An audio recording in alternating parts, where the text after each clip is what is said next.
Good evening. I'd like to call the meeting of Tucson Unified School District back in order. Roll call, please. Ms. Shaw?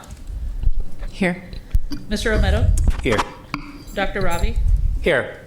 Ms. Luna Rose? Here. Ms. Ekstrom? Here. Let the record reflect that all members are present. Next is our land acknowledgement statement. And we have Austin Whitehorse. Hi, Austin. I'm going to read a little bit about you.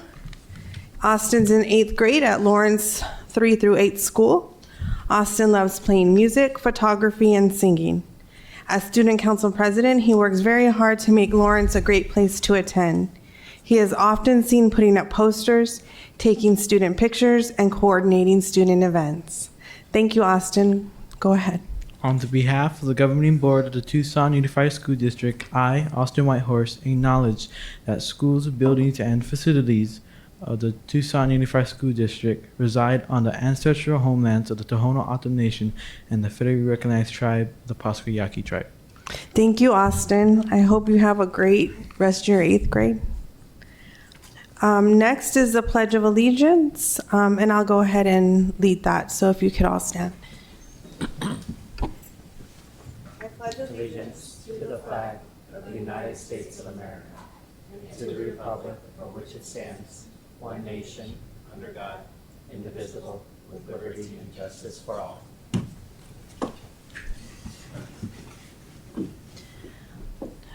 Thank you. Item 2.4 is agenda adjustments.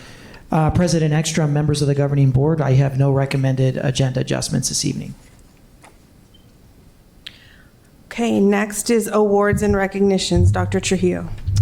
Yes, governing board members, members of the community, welcome to our second and final governing board meeting for the month of February. And as always, I want to take some time to celebrate the wonderful achievements of our students and staff. But first, on a sad note, it is with deep sorrow that we remember a dearly departed member of the TUSD family. Deborah, known as Debbie Featherstone, was a cherished member of our TUSD family who passed away recently. Debbie began her career in TUSD in 2018. During the nearly 7 years that she was with Tucson Unified, she taught at Lineweaver Elementary, Robbins K-8, and most recently at Cragen Elementary. Her commitment extended beyond her regular classroom duties, as she also worked as a certified academic tutor and taught summer school. Her classroom was a place where every child felt loved, valued, and encouraged to reach their full potential. Her patience and kindness left a lasting impression on all who had the privilege to work with her. She often went above and beyond to provide her students with fun and engaging teaching tools. She was known for staying late to prepare for the next day's lessons and was often found sitting in her rocking chair with her first graders gathered around her, creating an environment of warmth and connection as she shared her love of literacy and books with her students. Debbie's legacy of compassion and dedication to education will live on. Her students and colleagues will forever remember her for her generosity, her commitment to excellence, and her deep love of teaching. While we mourn her loss, we celebrate the impact that she made on so many young minds and lasting difference that she made in the hearts of her students, families, and colleagues, the hundreds of students that were blessed to have her in their lives during her service at Lineweaver, Robbins, and of course, most recently at Cragen Elementary. So please join me in a moment of silence as we observe the passing of Miss Deborah Featherstone.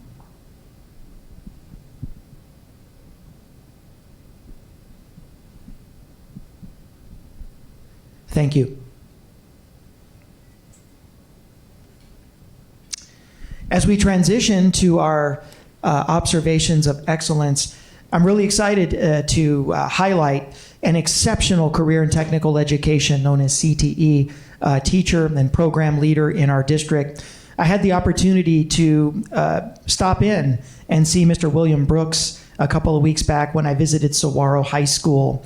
Saguaro, of course, is known for its outstanding automotive technology education program under the leadership of William Brooks. It is one of the most successful automotive programs that we have in the district. And as a result of Mr. Brooks' leadership, he has doubled the amount of students that are in those sections during his time there. Additionally, his program has been awarded as one of the programs of distinction, certainly in automotive education, by Pima JTED. It is one of the most popular programs on campus, and it is due to his dedication to teaching and his love for automotive education that I think is really infectious and gets kids really, really excited. Before joining TUSD, Mr. Brooks spent 10 years as a counselor at Pima College, where he guided students in their educational journeys. But it was his deep-rooted passion for automotive technology that motivated him and led him to TUSD and led him certainly to Saguaro High School, where he is thriving today. Mr. Brooks himself was raised in a family of mechanics, with both his father and grandfather being skilled auto technicians. He was using tools at the age of 5, and his life has been a testament to the value of hard work, craftsmanship, and learning hands-on skills that have lasted a lifetime. During his time at Saguaro, Mr. Brooks, he's made a lasting mark on his students, imparting not only technical knowledge, but also a sense of pride in the trades and a deep love for automotive technology. This passion, this excitement, and his vision for students leaving his classroom fully prepared for their journey in life, certainly as automotive technicians, I think is a mark of excellence in our district and deserves recognition. It was also really cool to see all of the new equipment that you as a governing board approved for automotive technology in TUSD. I saw it alive and well in his classroom. That was exciting to see those new lifts that are being used for oil changes and tire changes. I remember the night that the board approved that package. It was great to see it in use out there at Saguaro. So without any further ado, I want to present Mr. William Brooks with this recognition, this Superintendent's Award for Excellence for his outstanding promotion of career and technical education and the next generation of automotive technicians.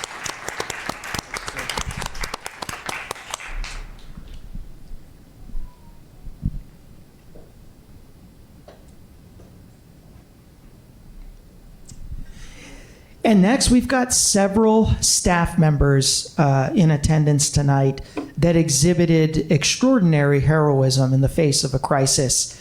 Tonight, we take a moment to recognize the swift and courageous actions of several members of our custodial team who acted heroically during a life-threatening emergency on January 29th. During the January 29th Professional Learning Day, as our custodial staff was in training, one of our employees, Luis Delahante, began exhibiting symptoms of what appeared to be a heart attack. It was in this critical moment that fellow custodians Teresa Lebrecht and Stephen Richardson demonstrated remarkably quick thinking, immediately administering CPR and taking preventive measures to help stabilize Luis.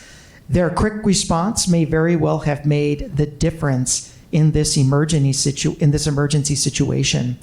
And as Teresa and Stephen were administering CPR, it was our custodial supervisors, Jorge Sonoki and Frank Martinez, who were quick to call 911, ensuring that the administrative office was prepared for the arrival of the ambulance. Their coordination helped keep everyone informed, especially our emergency responders, and the situation well managed. Thanks to the efforts of his colleagues, Luis received the necessary medical attention, and we are happy to report that he is enjoying a smooth recovery.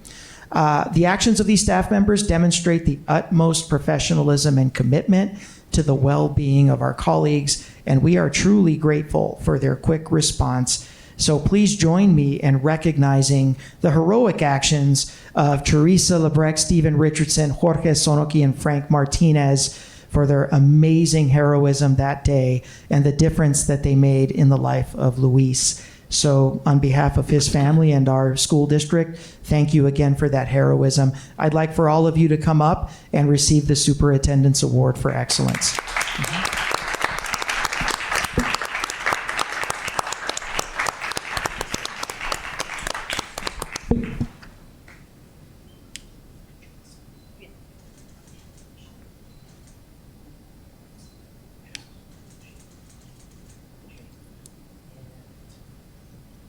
Do we have Frank? If we can have you come up for a picture.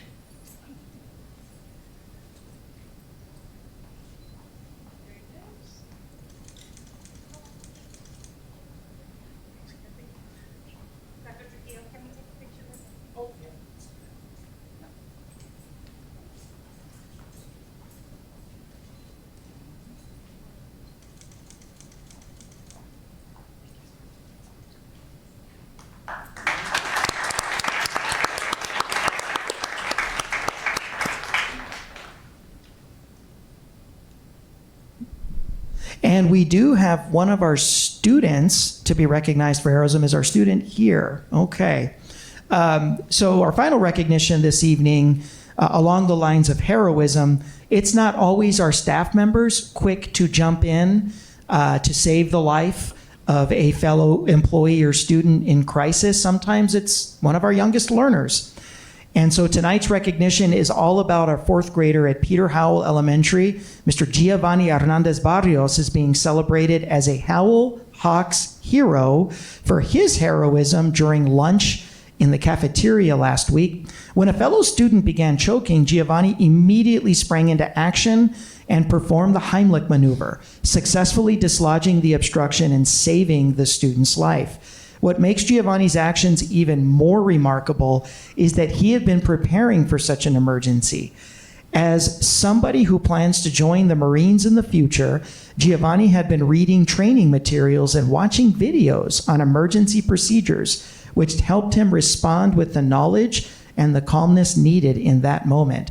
As Giovanni described the experience to the school, to the student body, emotions ran high and the entire school was deeply moved by his bravery.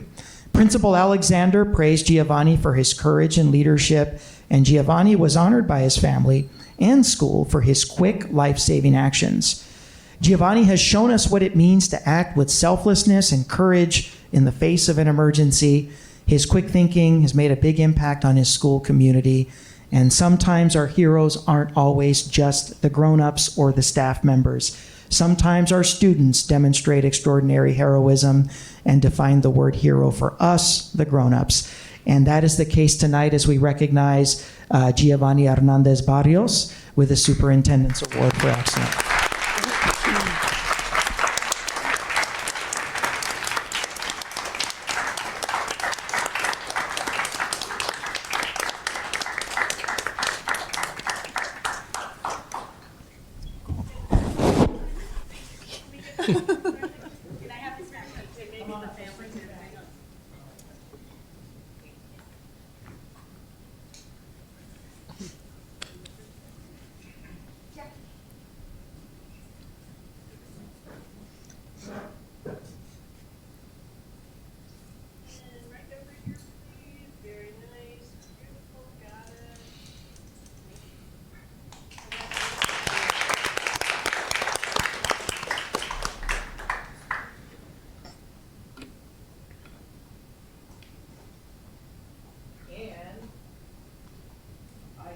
Just received word that our custodial supervisors that were so instrumental in assisting Luis, our custodian, they've arrived, and I want to recognize them for their actions with Superintendent's Awards for Excellence. I understand we have Frank Martinez and Jorge Sonoki. Are you here? Come on up.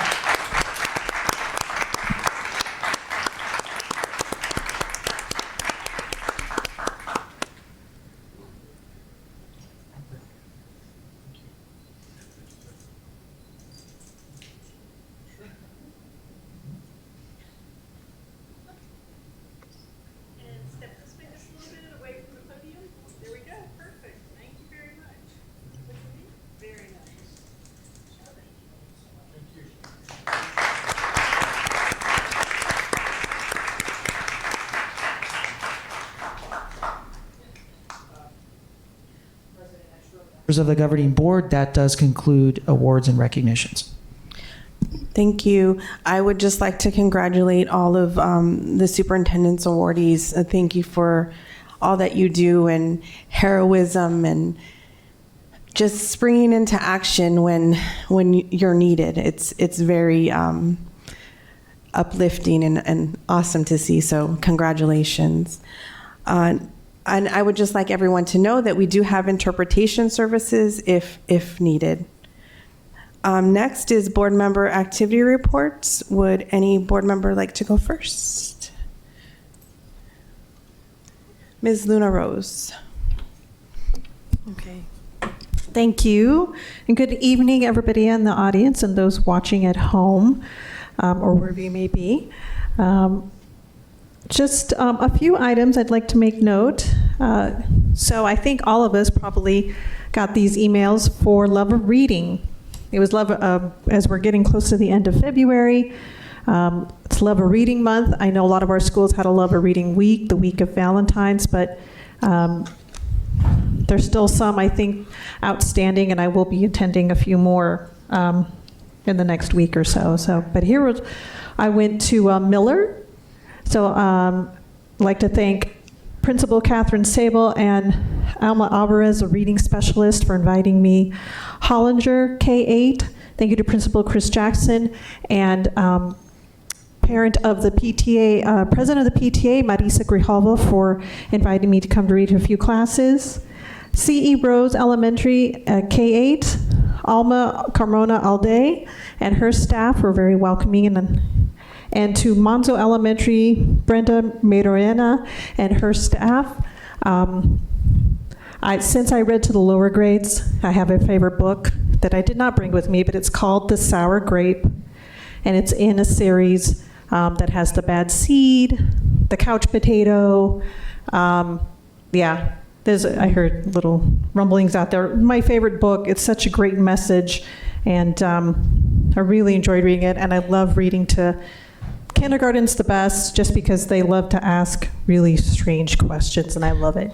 So, but they're totally into it. So I always enjoyed that. So thank you to those schools and the principals. I also had a few meetings. I met with Councilman Paul Cunningham, just updating on the district and what's going on here. I also met with Cameron Taravati and the Magnet Department, just did an overview of what they do. So I appreciate them and I appreciate the burrito that they provided me as well. I'd also like to thank Mexican American Student Services does tours of colleges for our students, and they arrange the tours.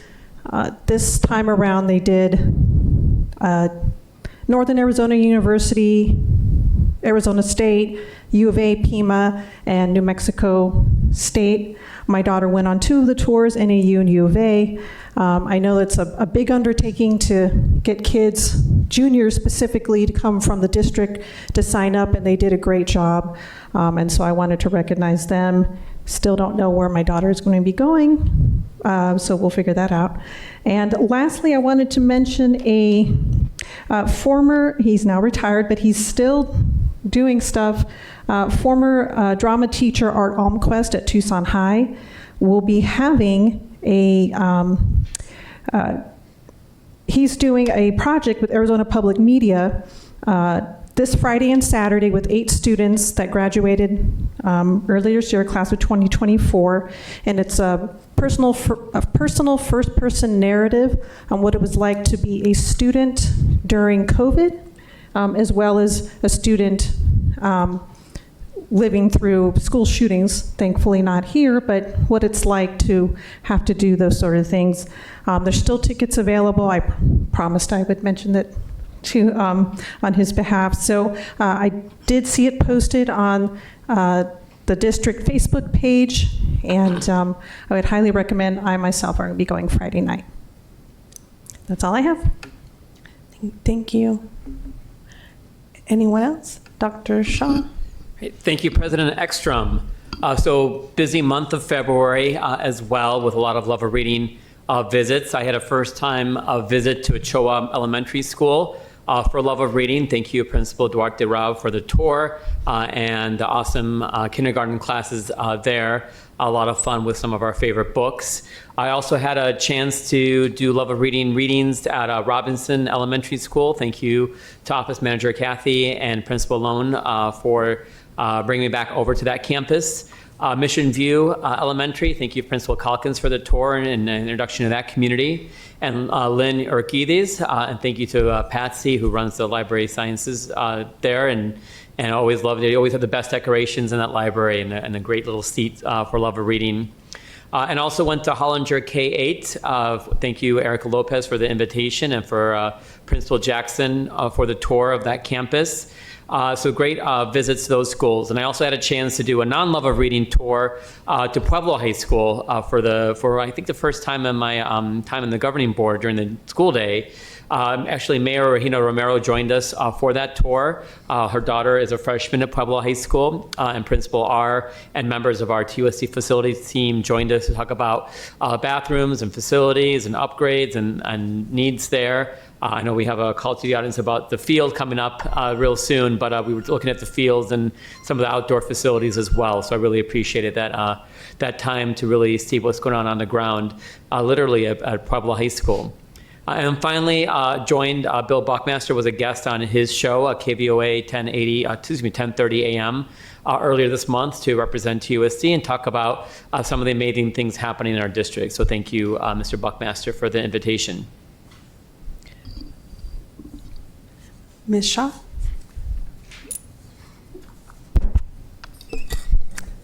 Thank you. Good evening, everyone. Unfortunately, I wasn't able to do any level of reading this month due to work stuff, but I am hopeful I'll get some in next month. I was able to attend the Alternative Education Advisory Committee meetings, where we reelected our chair. I attended the Superintendent's Collaborative meeting with Dr. Trujillo and Mr. Romero. That's like a meeting of all the school districts in Pima County. The boards get together, whoever can attend, and we kind of talk about issues in public education.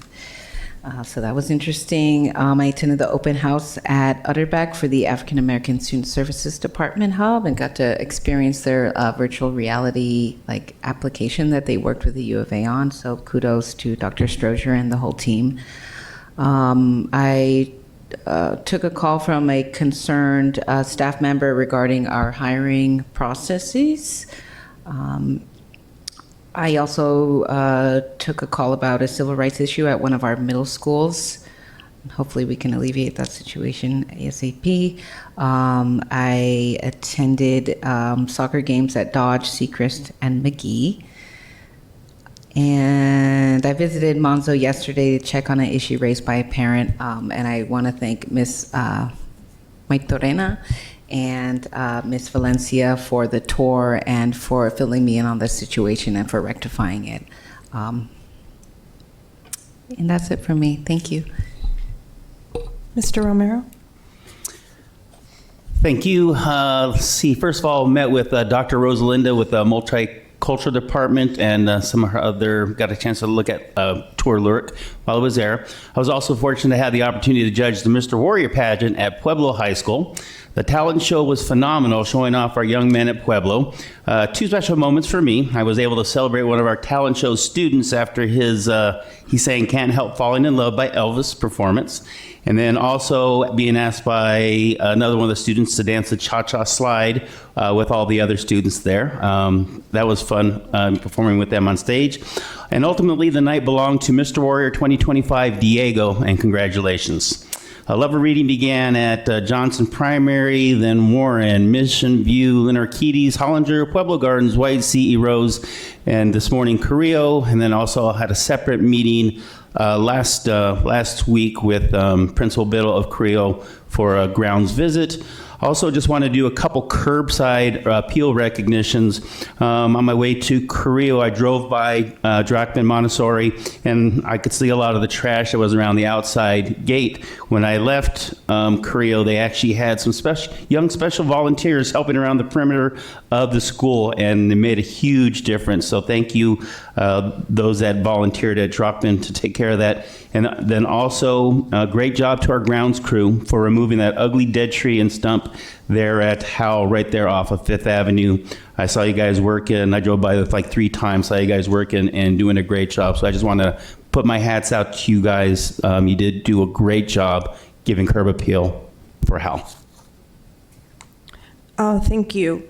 For me, I was able to do a couple of school tours and a lot of love of reading. So I was able to visit Miles K-8. Thank you to Principal Steele for the tour. I also was able to visit Kellen. Thank you to CSP Ms. Lehman for the tour. I also was able to attend the Black History Makers Breakfast for African American Student Services Department. Kudos to Dr. Strozier for a wonderful event. I also had a meeting with Paul Cunningham and attended the Bond Advisory Committee meeting.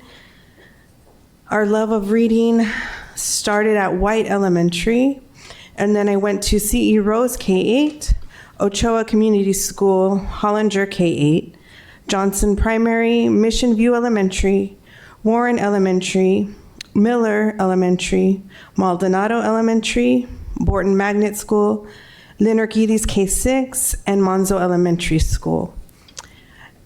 And then I also attended a lot of 5th grade and under basketball games and the Ross Scrooge Cougar Classic. So thank you to Dale Lopez for all that you do to put that Ross Scrooge Cougar Classic together.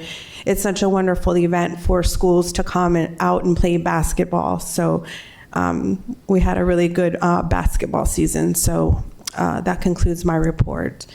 Next is call to the audience. Dr. Shaw.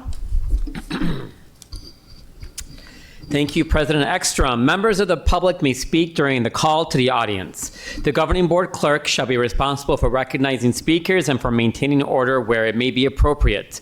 Those who speak in person or want to have their comments read shall email or call the board office or complete a request to address the board form before the meeting. Speakers who have not completed a request form are not permitted to address the board. A speaker must state their full name and topic prior to addressing the board. Speakers are encouraged to be brief with a maximum time of 3 minutes. While more than one speaker may speak together in the time allowed, speakers are reminded that they are not allowed to speak more than once, and they may not transfer or delegate their time to others. If there are documents for the board, please give them to the board staff, and they will ensure each board member receives a copy. Those attending the meeting and or speaking before the board shall observe rules of good conduct. Speakers shall also refrain from inappropriate or slanderous remarks. And because TUSD serves students from preschool through high school, speakers should be aware there may be children present and listening. At the end of the call to the audience, the governing board president will ask if any board member wishes to respond to criticism, wish to ask staff to review a matter, or wish to ask that a matter be put on a future agenda. No more than 2 members may address each topic. Contents of this card are public information. We have 5 speakers in person and 1 to be read. Did I get the 1 to be read? You have that. I will start with Guadalupe Henninger, followed by Lillian Fox, and then Kimberly Cartwright. Is Guadalupe Henninger here? All right, Lillian Fox, followed by Kimberly Cartwright.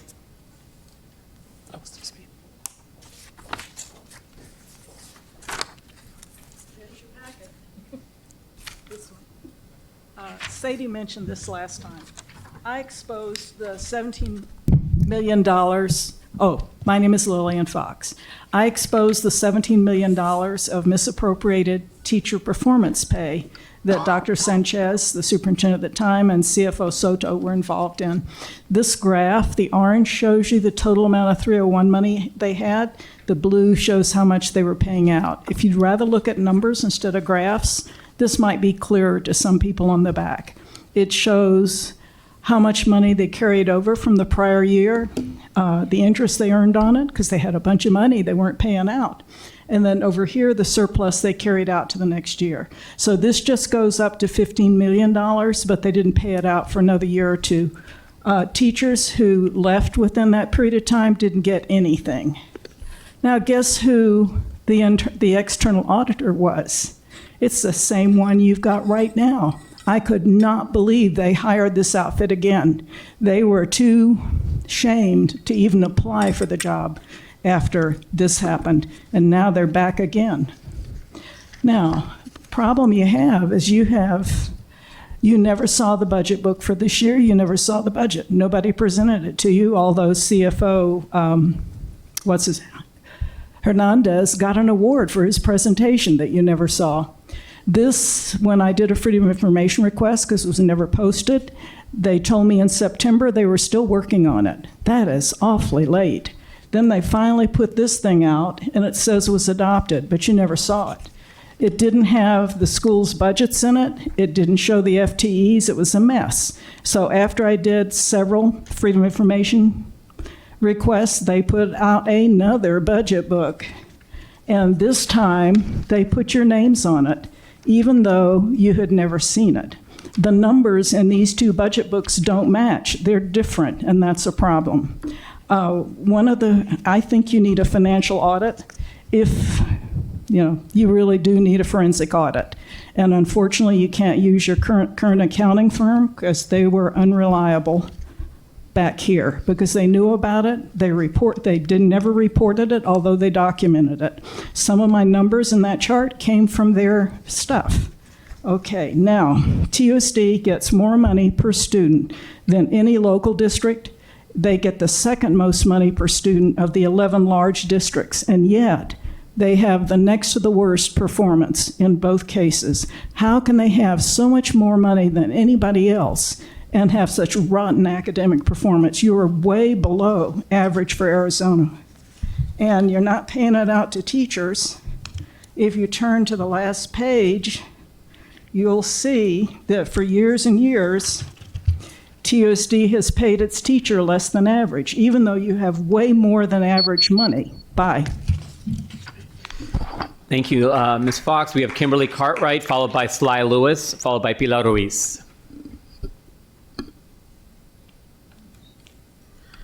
Thank you. My name is Kim Cartwright. Thank you for your time. I just want to address the board and the community at large on a couple addresses that I have as a TUSD parent. I am deeply concerned about the lack of security at our schools, and I am also wanting more information on how you're going to address the immigrants and the refugees. Students of TUSD, are you ensuring are you going to ensure the safety of being protected from immigration services coming into the schools? What are you guys doing in order to address that? I haven't really heard anything in regards. I do understand that at the last minute, you guys added 2 points to your agenda tonight in regards to immigrants, and that's great. I'm just wondering how that's going to be implemented into the TUSD system. Thank you for your time. Great. Thank you, Ms. Cartwright. We have Sly Lewis, followed by Pilar Ruiz. Hello, good evening. Sly Lewis, Pueblo football head coach. Let me begin by addressing the critical challenge we are facing, training all season long, our surface that we have at Pueblo High School. The athletic programs, with a variety of events that can be hosted, are in need of a multi-purpose field. Many of you are aware of the bond projects currently in our budget, but I ask you to consider how many of those projects are directly aimed to enhance enrollment. With this, we can come together and demonstrate the commitment towards our students, and also ensuring community with the south side of Tucson. I'm asking you to prioritize this for our enrollment as well, so we can sustain enrollment in TUSD and Pueblo High School. With your leadership, we can turn this vision into reality. Let us work together to ensure this. The students deserve this facility. I understand it has been in the bond, and there's money allocated for it, so we would like to see if those projects can go to the front line. Thank you for your time, your commitment to our students, and the future of Pueblo High School. Let's make this happen and leave a legacy. Thank you. Thank you, Mr. Lewis. We have Pilar Ruiz, and that's the last in-person call to the audience.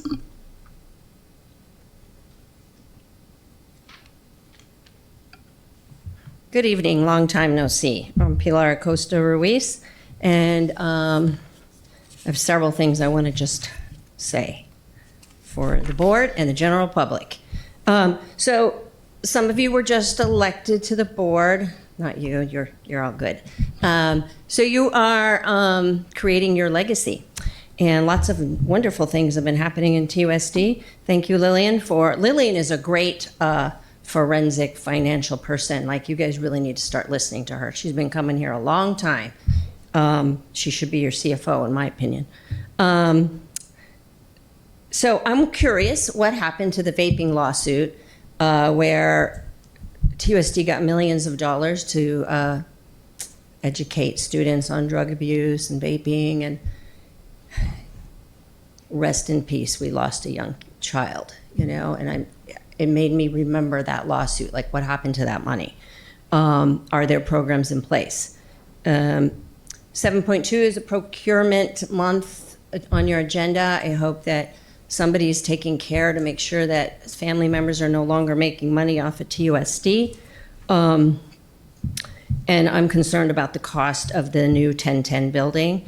I can understand a cost of a new project like that being maybe 10 to maybe even 30% over budget, but when it's double what you anticipated in the millions and millions of dollars, that doesn't seem right. I would hope that TUSD doesn't go bankrupt on your watch. I'm still getting a lot of calls about kids vaping in the bathrooms at Tucson High and other schools, and so if the vaping things are going down the toilets, that's like a reoccurring thing with the plumbing. And I know some of you received an email about getting items on the agenda when the board members request them, and I think there was something there also about call to the audience requests. I've been coming here long enough to see that when a board member that's not in the majority requests something to be on the agenda, it doesn't usually happen. So I would ask you to do the forensic audit that Lillian talked about. And I'm curious also, like, what are you guys doing about the chronic absenteeism that was just reported by the state? That's also come to this podium by various people for years. I know CARE brought it here, teachers have brought it up. Like, when the public brings you problems, engage them in finding a solution or find a solution. Don't just ignore the problem. So you guys have a chance to do something different with your legacy on the board. And I hope that transparency. It's too bad that the audit committee got a new liaison that didn't show up. All right, next we have actually one last in-person comment. That's Putnam Hidalgo.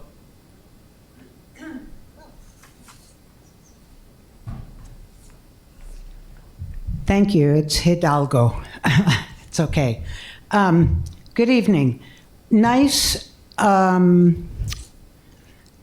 press conference about what TUSD is doing about immigration agents. Much appreciated from this direction. But an additional request that I did not see referred to. My understanding is that individual principals have the right to bring whoever they want to their schools to do reading, like for Love of Reading Week. And my additional understanding is that Border Patrol has sort of a PR thing where they go to the schools under a program that I believe is called Reading Without Boundaries, and read to the students so that the students realize that these people are their friends. I would ask the board to direct the superintendent to make a recommendation to the schools that Border Patrol not be invited, particularly during a time when the president of our nation is focusing on children who are separated from their parents to deport them. If that seems hard to understand, imagine a school calling the Ku Klux Klan so that students understand that people wear different types of headdresses. Please don't fall into that trap. Border Patrol is not your students' friends at this time. And so for that reason, I understand you can't tell the schools what to do, but you can make a recommendation, and I ask you to do so. Thank you. Thank you, Ms. Hidalgo. Last, we have one comment to be read by Jill Leon about SEL Day 3325, Agenda 37.1. Dear members of the Governing Board, I am writing to express my concerns regarding the continued implementation of social and emotional learning SEL programs in our schools, and especially SEL Day, March 3, 2025. While I understand the intent behind SEL to support students' emotional development, I believe that the current findings and evidence raise critical issues that warrant reconsideration of its place in our educational system. For instance, research has shown that the effectiveness of SEL programs can vary significantly, and in some cases can inadvertently lead to confusion about emotional expression, create unnecessary stress among students, or promote certain value systems that may not align with the diverse views of our community. Some studies suggest that when SEL is not properly implemented, it can fail to meet its intended goals and may even detract from core academic learning. Teachers are not trained counselors. Additionally, there are concerns that the focus on SEL can interfere with vital instructional time. Given the increasing academic demands on students, we must prioritize the core competencies of literacy, mathematics, and critical thinking, ensuring that students are equipped with the essential skills they need for their future.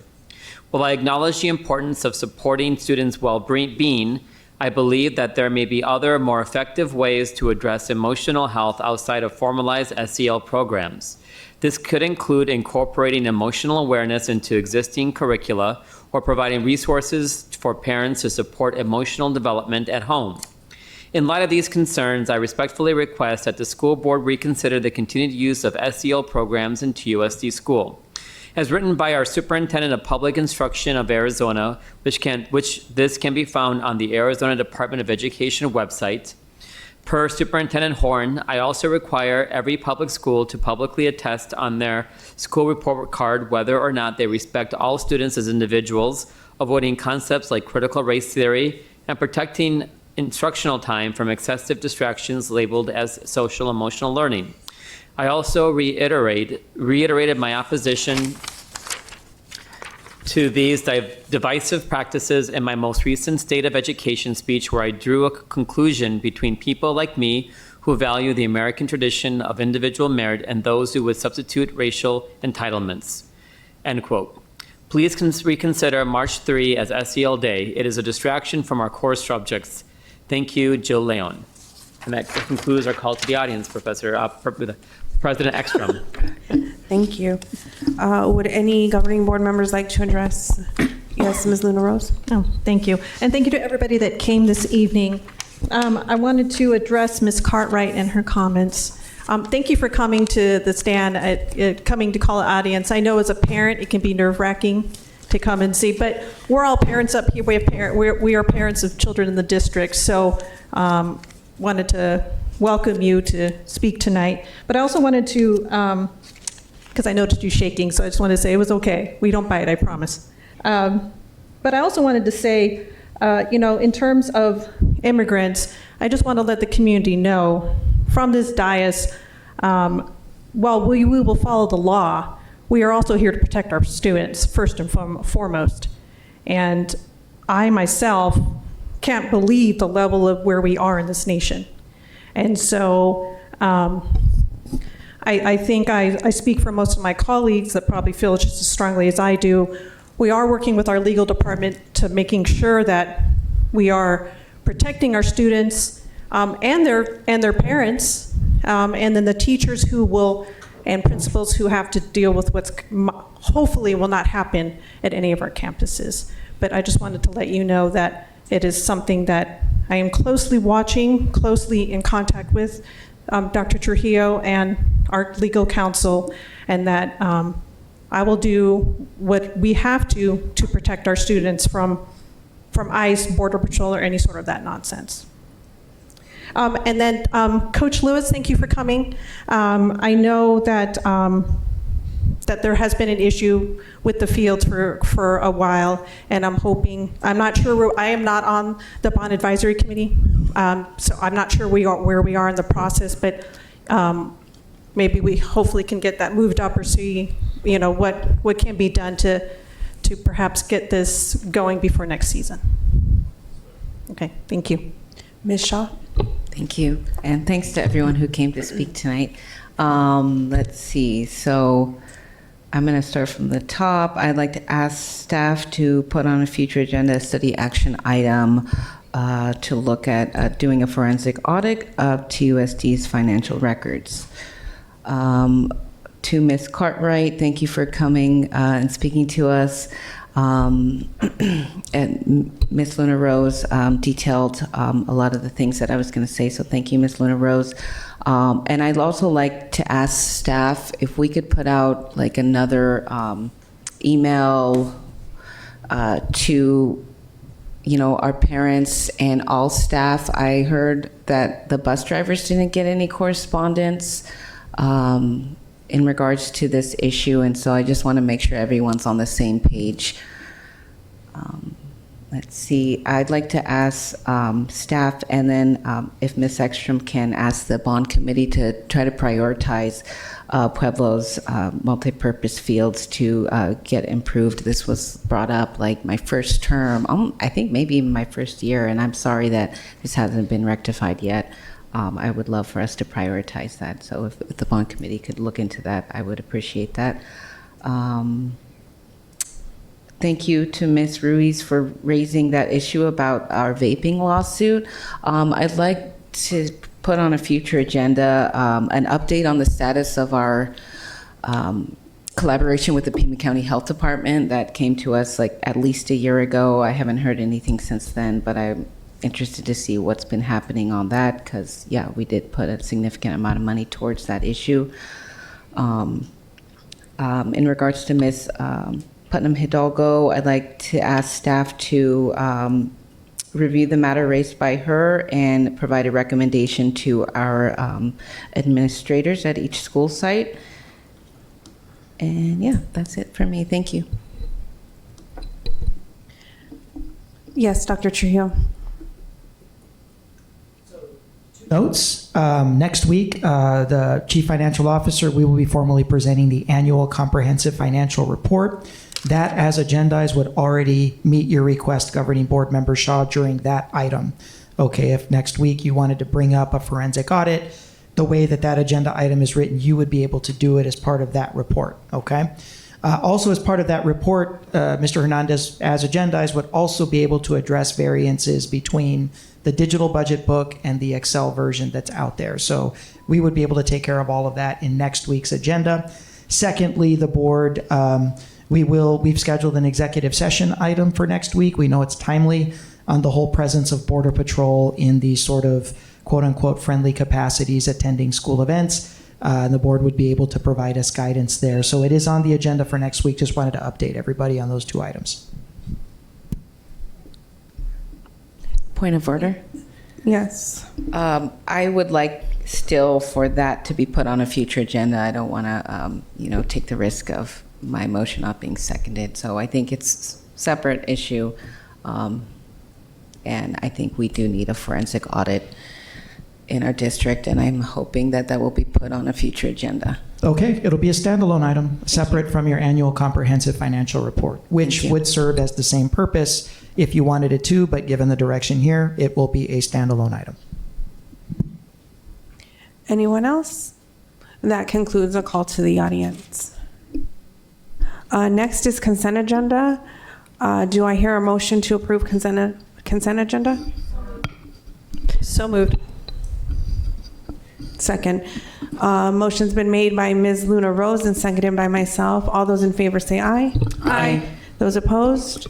Motion carries unanimously. Next is action item 7.1, proclamation, social emotional learning, SEL Day in Tucson Unified School District. Yes. I really I want to thank our presenters here. I know we have Julie Shivananda as our director for socio-emotional learning, and I know that there's a lot of differing opinions about what social emotional learning is, but when it gets down to it, it is good old-fashioned character development. And I want to thank all of our counselors and our teachers that embrace our commitment to character development in our learners, from our youngest learners all the way up to our students in 7th through 12th grade. And so in observance of all we do to develop character in the district, we have Socio-Emotional Learning Day. At this point, I want to turn it over to you, Ms. Shivananda. And I believe we also have BJ Madsen, right? Our program coordinator also for Social-Emotional Learning. Good evening, President Ekstrom, Clerk Dr. Ravi Shah, Governing Board members, and Dr. Trujillo.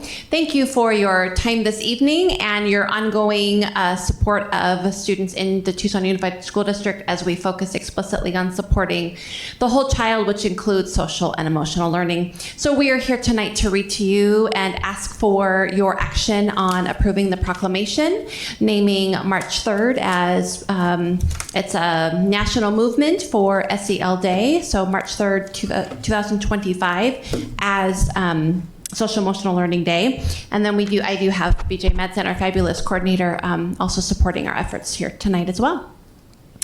So Social Emotional Learning Day proclamation. Whereas social emotional learning, SEL, is the process through which all young people and adults acquire and apply the knowledge, skills, and attitudes to develop healthy identities, manage emotions, and achieve personal and collective goals, feel and show empathy for others, establish and maintain supportive relationships, and make responsible and caring decisions. Whereas teaching SEL competencies helps today's students be safe, skilled, and ready to learn, and are essential to succeed in school, the workplace, at home, and in the community. Whereas results from extensive research show that SEL interventions that address the 5 core competencies, self-awareness, self-management, social awareness, relationship skills, and responsible decision-making, increased academic performance by 13 percentile points, improved students' ability to manage stress, and improved attitudes about self, others, and school. Whereas investments in evidence-based SEL programs create safer and more supportive classrooms by decreasing school dropout rates by 5 to 12%, decreasing physical aggression, and decreasing bullying. Whereas top companies are emphasizing the importance of social and emotional skills such as self-awareness, self-management, and responsible decision-making for success in the next generation of employees and entrepreneurs, and teaching SEL competencies prepares today's students to be tomorrow's leaders. Whereas research shows that investments in evidence-based SEL programs can lead to improved educational achievement and long-term benefits to society, and therefore, the Governing Board of the Tucson Unified School District does hereby proclaim March 3rd, 2025 as Social Emotional Learning SEL Day, and encourage all community members to learn about and share their knowledge of the importance and impact of integrating evidence-based SEL into our schools, organizations, and community. Thank you. Thank you. I will move the item. Second. Moved by myself and seconded by Ms. Shaw. All those in favor say aye. Aye. Those opposed? One opposed. Motion passes 4-1. Thank you so much. Thank you so much for your time.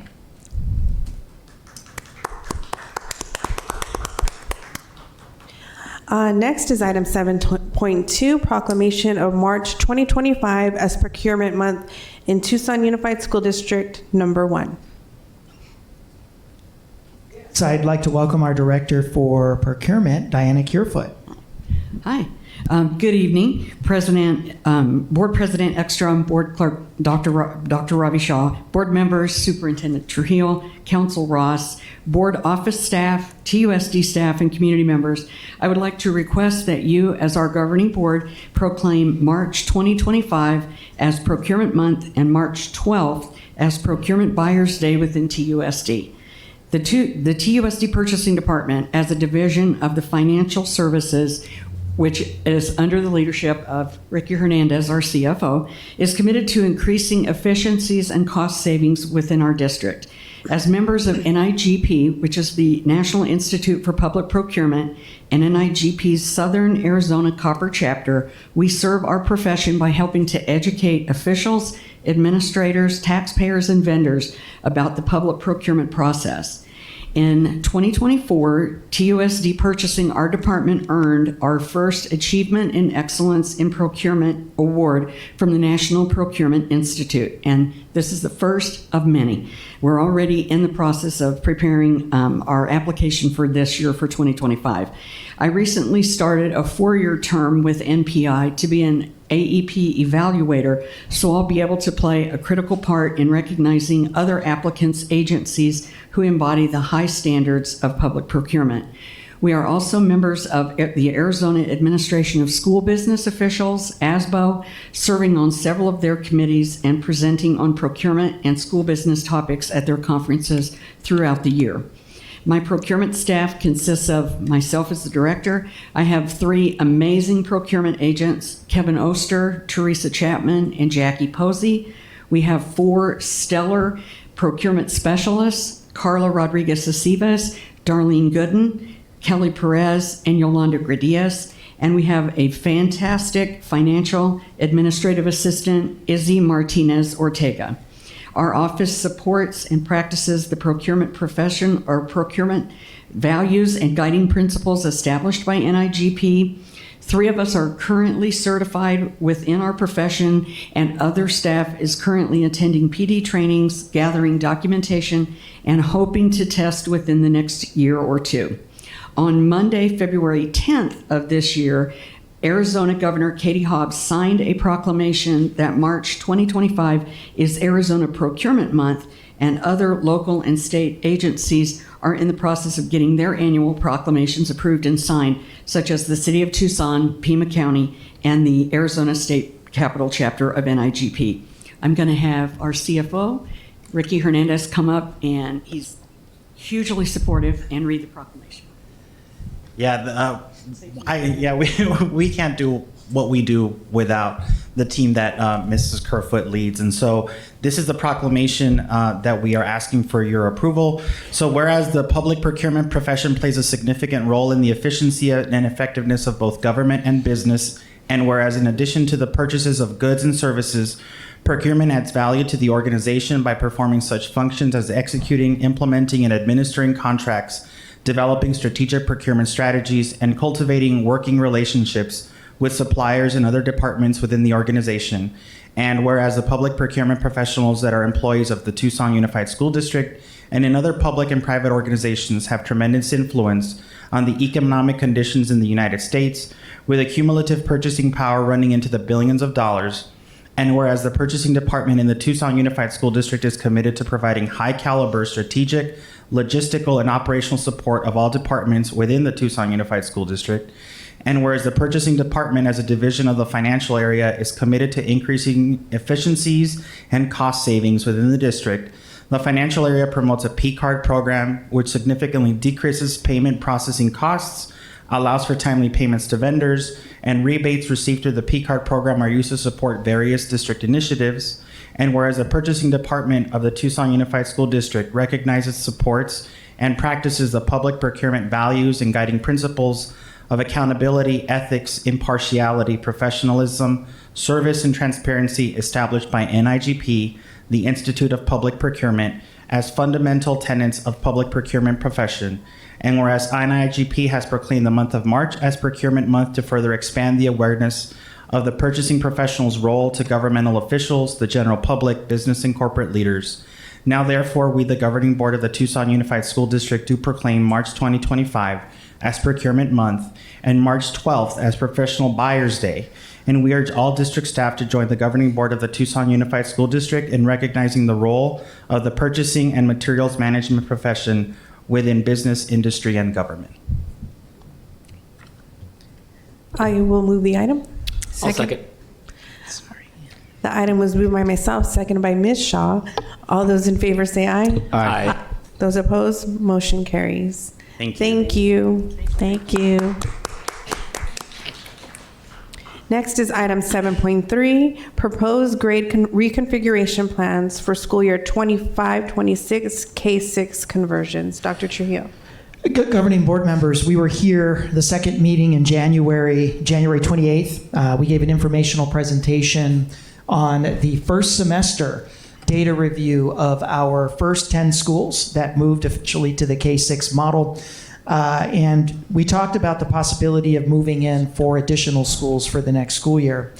Given the positive impact on overall enrollment that we saw with the first 10 schools, and given our financial situation, which we'll get into more detail next week, we've discovered a winning strategy here that at the end of the day puts more 6th graders in the classroom with K-6 than without the option. So we're here tonight to make the formal recommendation and to answer any questions from the previous presentation. And I think we also have a couple of additional data points that were requested at that January 28th meeting that we're ready to present also to the board. So with that, I'm going to turn it over to Richard Sanchez. He is our assistant superintendent for the Region 3 schools, but then also a big advocate and one of the main architects of the K-6 initiative. So I'll turn it over to you, Richard. Thank you, Dr. Trujillo. Good evening, President Ekstrom, board members. As Dr. Trujillo stated on January 28th, myself, along with my colleagues, were here to provide the board with a summary of first semester data for the K-6 program that was adopted and launched this past semester. Within that program, we provided data regarding enrollment, academic achievement, attendance, and discipline.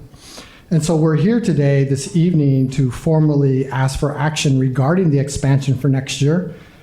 This presentation is very similar to the January 28th presentation, though we have added a slide around academics. One of the requests that was made at the January 28th meeting was if we could do a comparison of the students that stayed back in the K-6 versus those that went to the middle school. So we've added that slide for the board to review with you.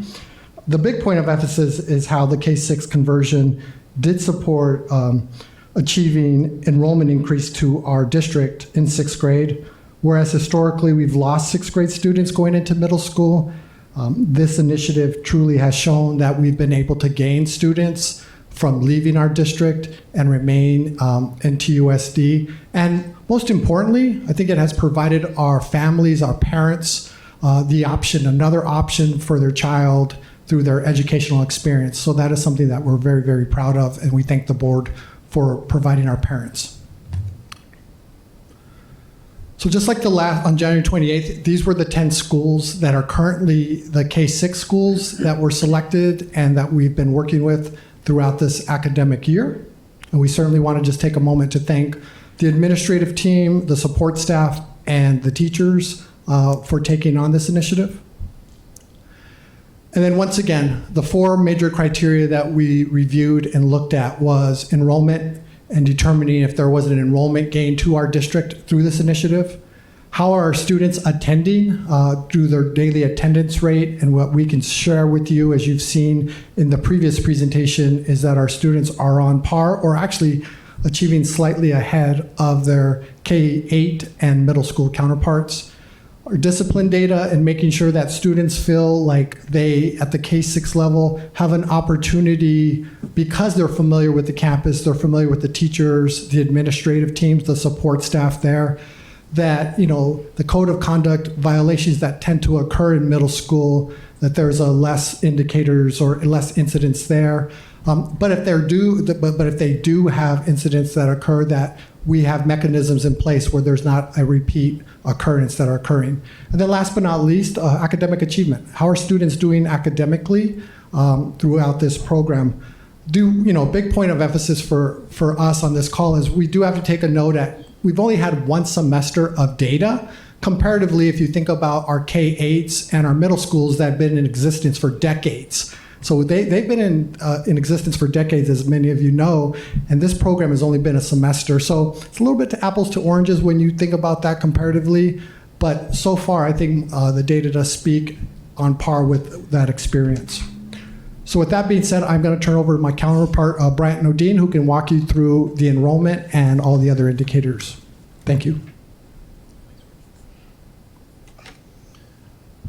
All right, this is the same slide last time, so I'll just focus on the key element of this, and this echoes what Richard Sanchez said and what Dr. Trujillo said, is we went from, this is really looking at fifth graders in those 10 schools and where they ended up the next year.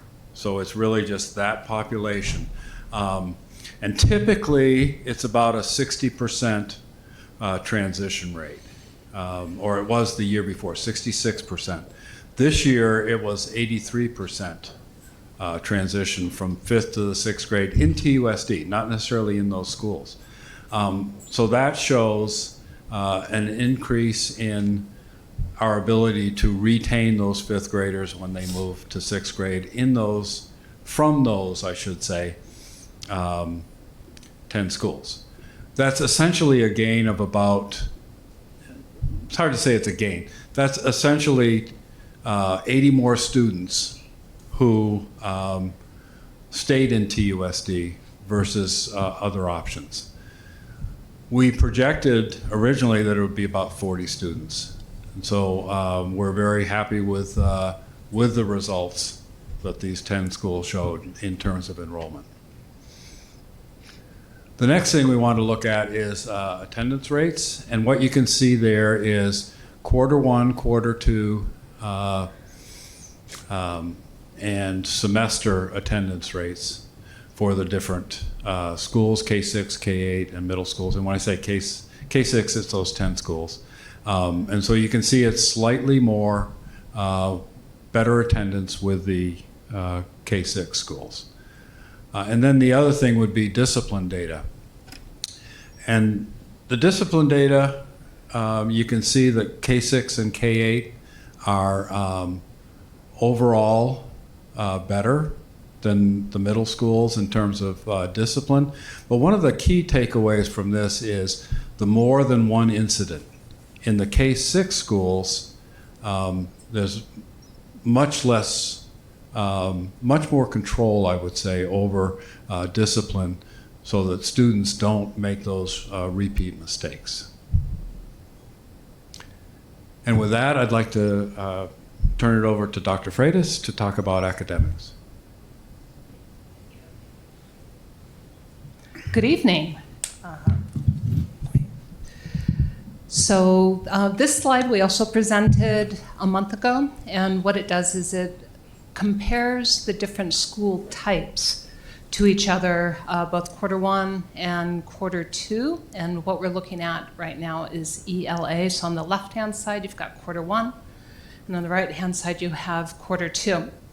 And so the different school types are K6, K8, middle schools, and then all sixth graders. So this data set is only made up of sixth grade.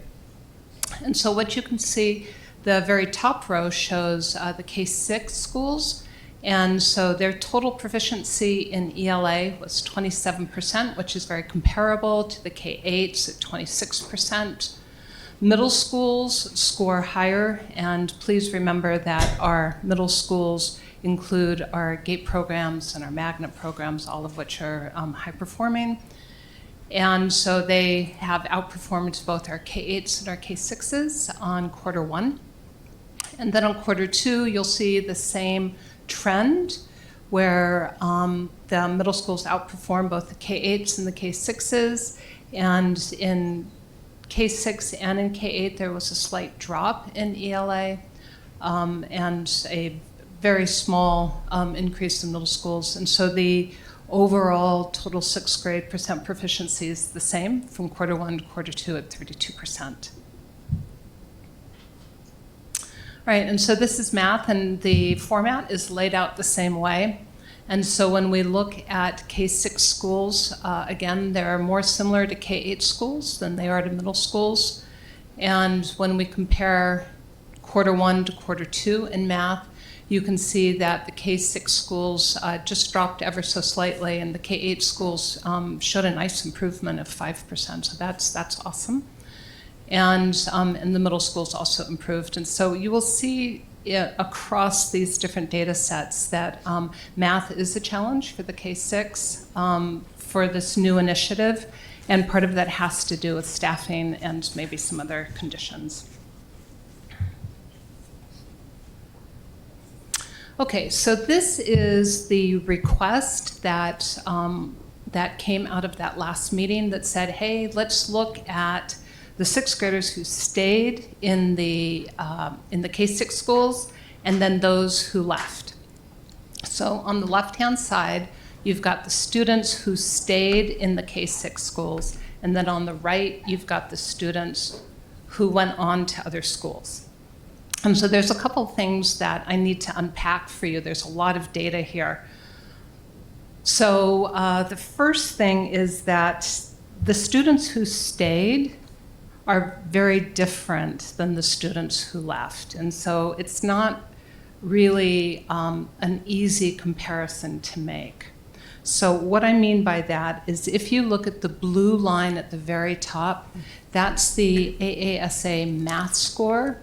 And so you can see that that's for the students who stayed, and it's very hard for me to see it from here, I believe that's 20%, versus the students who left, and I believe that is 29%. So the students who left the K-6 schools to go to other schools performed higher than the students who stayed as a baseline.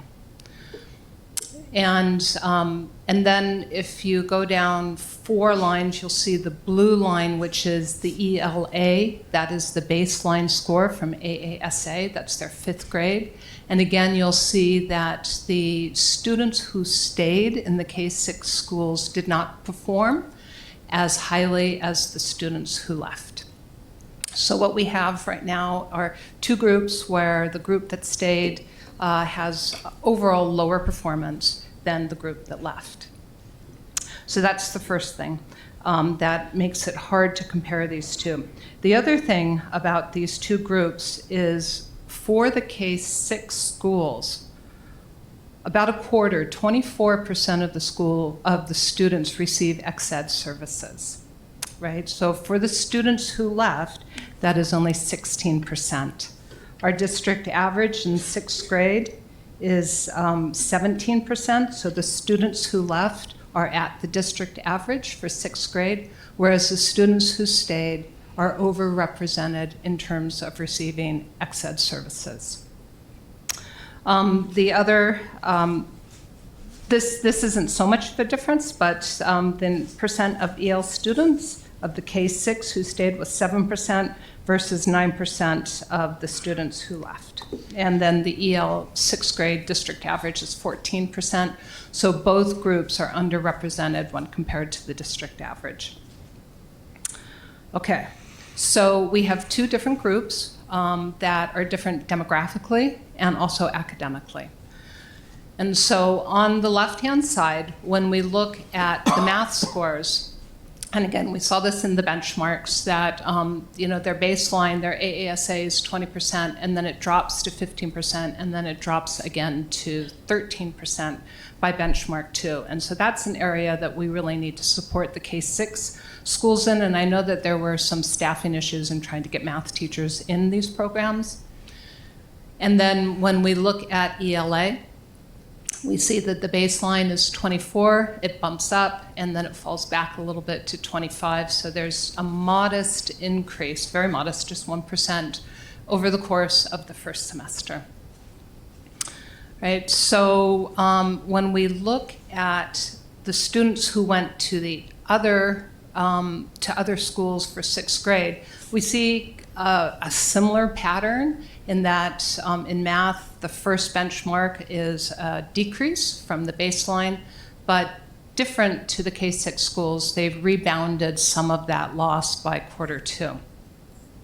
And then in ELA, we see the same kind of patterns where there's an increase in quarter 1, and then it comes pretty close to the baseline of the AASA by quarter 2. So overall, I just want to say that this study shows that that the K-6 schools and the other 6th grade schools, right, generally have the same kind of trends. They're kind of moving in the same direction. but the K-6 schools start at a lower proficiency baseline, right? And they have slightly less gains than the other sixth grade schools. And so I just want to say that there are some caveats, right? That the K-6 program is in its first year, so they're developing their culture and their curriculum and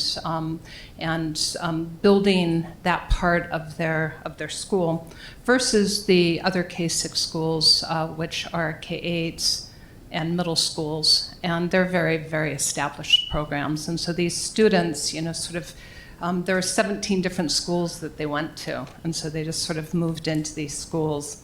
And so it's very difficult to draw conclusions about what the overall performance is of our K-6 students, one compared to the students who left, because the two groups are not truly comparable.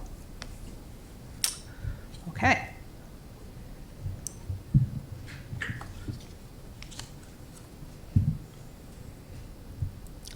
Okay, so this leads us to the proposal that we have in front of the board when it comes to possible expansion for the upcoming school year.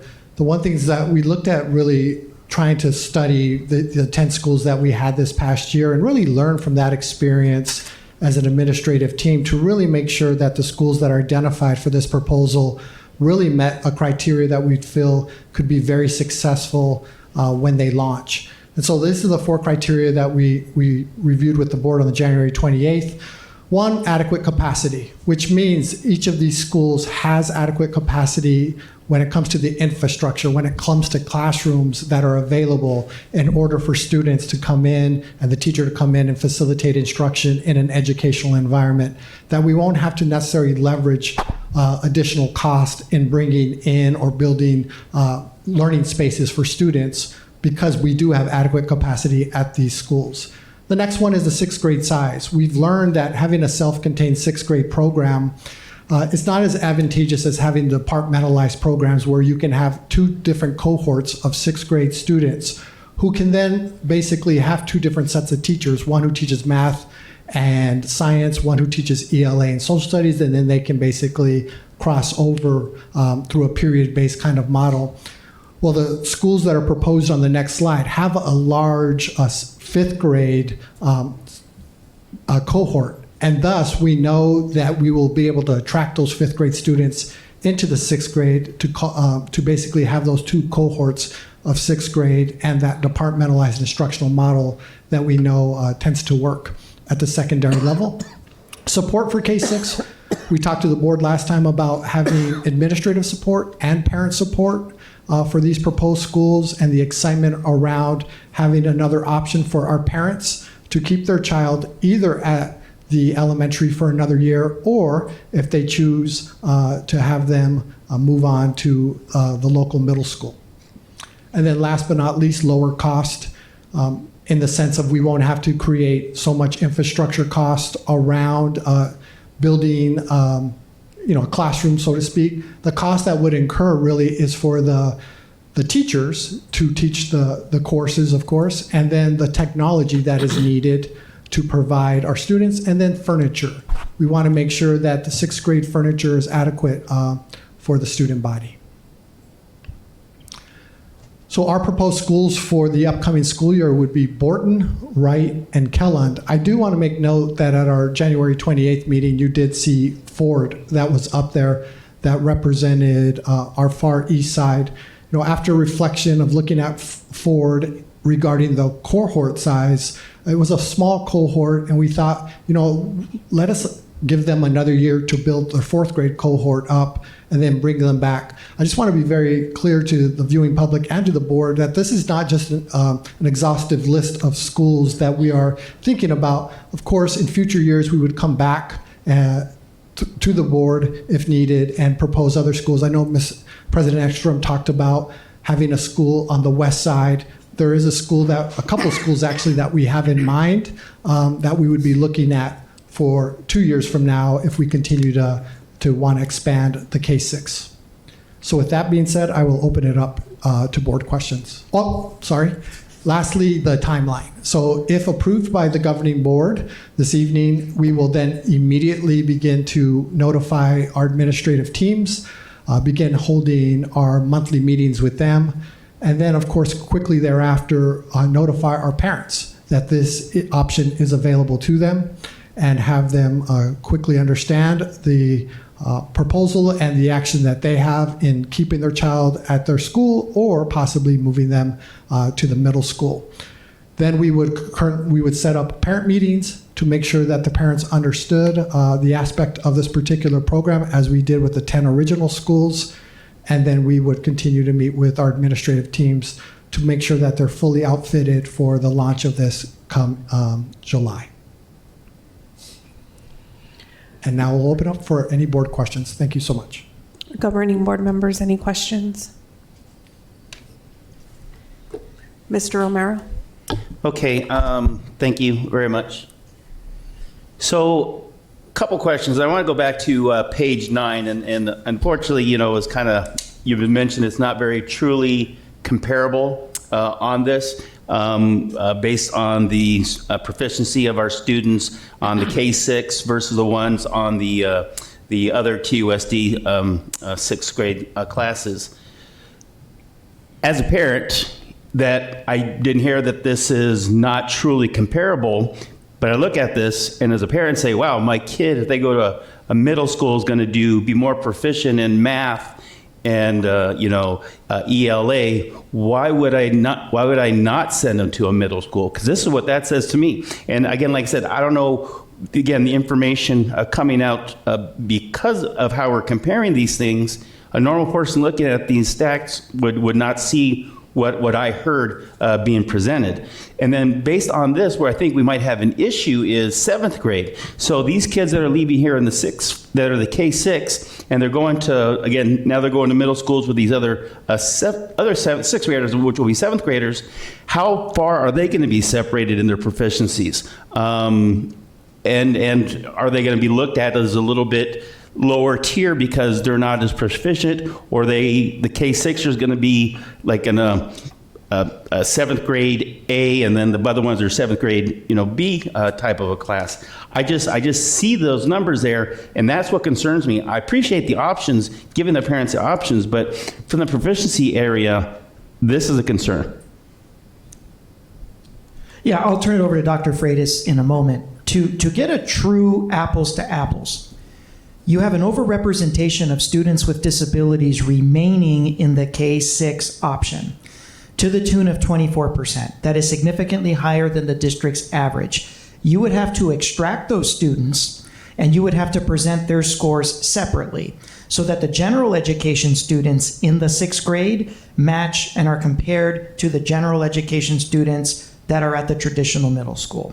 The data set is inclusive of exceptional education students because we make the assumption that the exceptional education students, their scores are going to be their scores. If that 24% ex-ed population migrated over to the traditional middle school, it would have the same effect. You would see that average score also come down. So we are an inclusive district. We believe in inclusion. We welcome our ex-ed students. They're going to go where they're going to go. They start a little bit further behind, as we know, on their proficiency journey, and those scores as a subgroup, they're going to have the same weighted effect wherever they go, whether that's a K-8 or the K-6 option or the 6th through the traditional 6th through 7th and 6th, 7th, and 8th grade. What this data tells me is that our families, our ex-ed families, actually feel more comfortable in their K-6 environment where they have relationships and they feel that it's a little bit more inclusive. So yeah, I could definitely see where John Q. Public or John Q. Parent might be reading this, but I think it's a more nuanced conversation, and we would certainly be happy to rerun any data set and extract the exceptional ed and maybe present it as a standalone. And I think you'll see once we do that, general ed trends, our general education trends, are going to be pretty close, whether you're in a 6th grade inside of a K-8 or your K-6 or your 6, 7, 8. And I'll turn over to Dr. Freitas if you have any other comments. Thank you, Dr. Trujillo. You said that beautifully. Really, the best way to understand impact is to have a comparable population. So if you have really high-performing students in a GATE program, for example, you want to compare them to other really high-performing students to understand if the impact is that they're high-performing students or if it's the GATE program itself. And so the need to have a comparable population gives you a lot of information to work with. And so it might be interesting to do a matched study with, with our K-6 students so that we have a similar demographic and we have a similar baseline of academic proficiency so that we can see if the students in the K-6 schools perform the same, better, or worse than a matched group.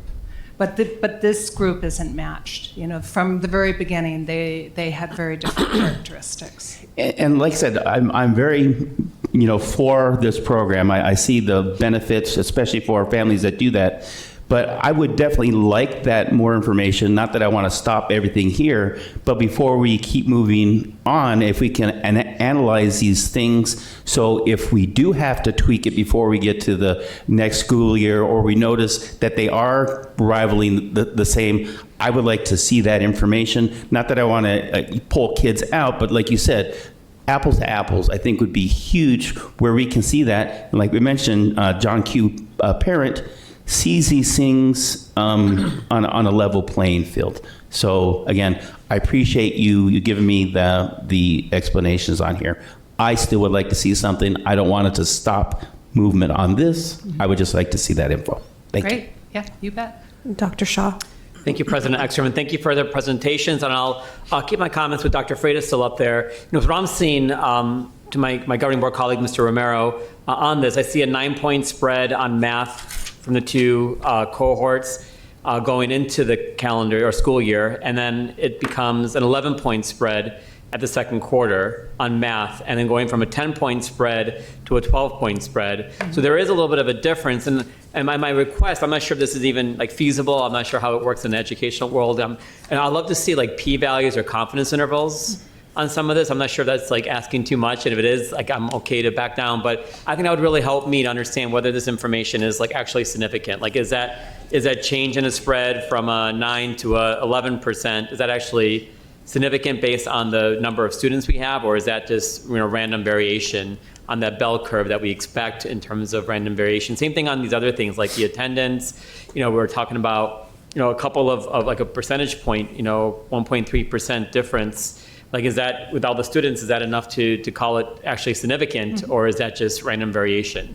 So if it were possible, and please let me know if that's possible or not, I'd love to see either some kind of p-value or confidence interval or something that understand whether the changes that we see are actually powered enough with the number of students that are in the studies.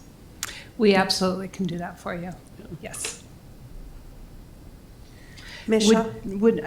I just want one point of clarification. Do you want it on this data set, or would you want it on the I think in the future, as we matched? do things in the future and kind of talk about different programs and analysis and these things, it's not going to change anything tonight. I know there's a lot of other decisions here with this whole thing, but I think in the future it'd be really helpful for me to analyze this data a little better as a governing board member if I knew whether the information was significant statistically or not. Yep, I'm happy to do that. Yep, thank you.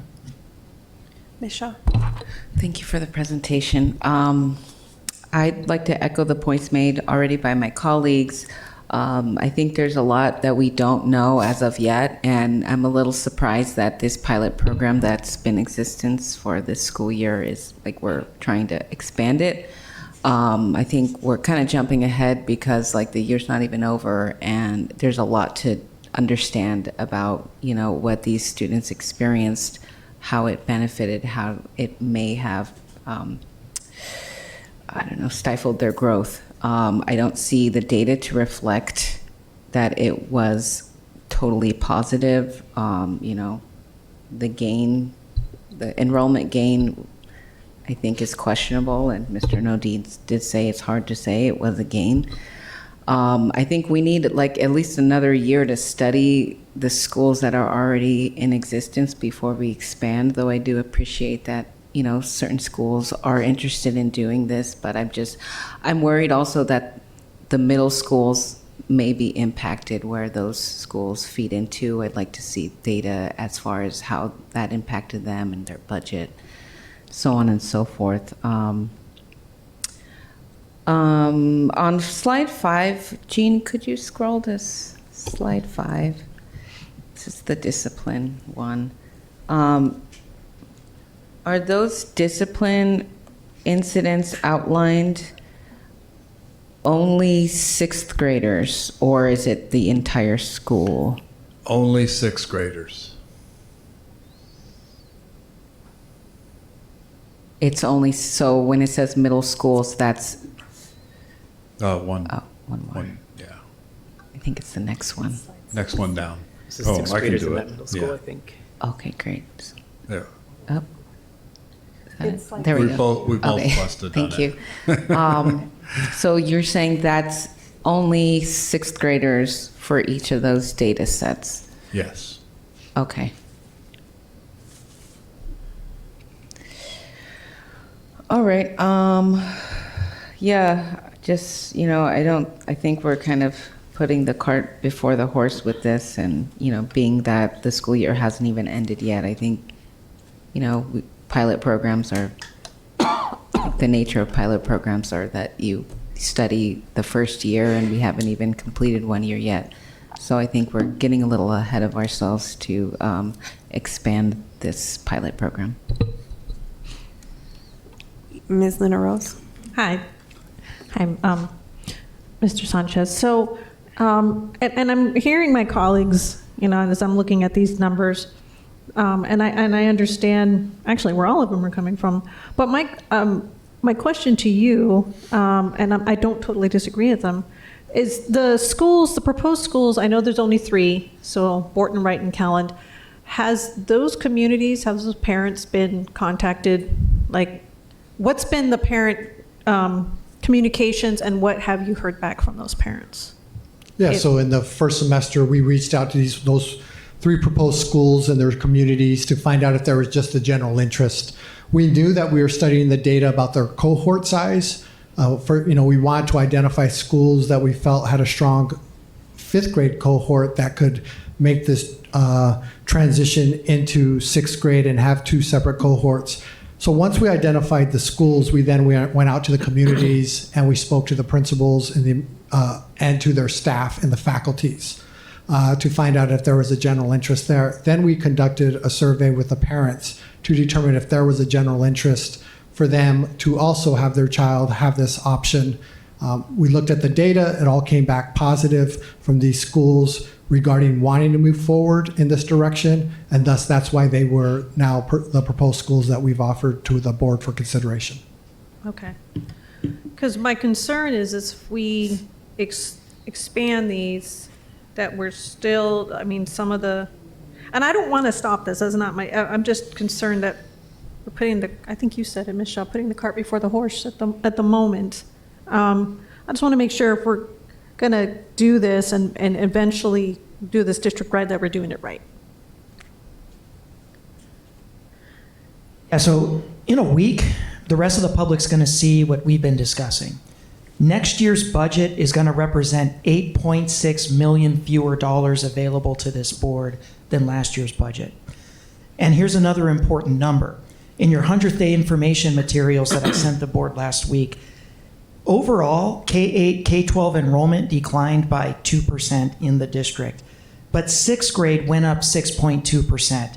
You had an additional 167 6th graders, 80 of which were tied back to these schools, okay?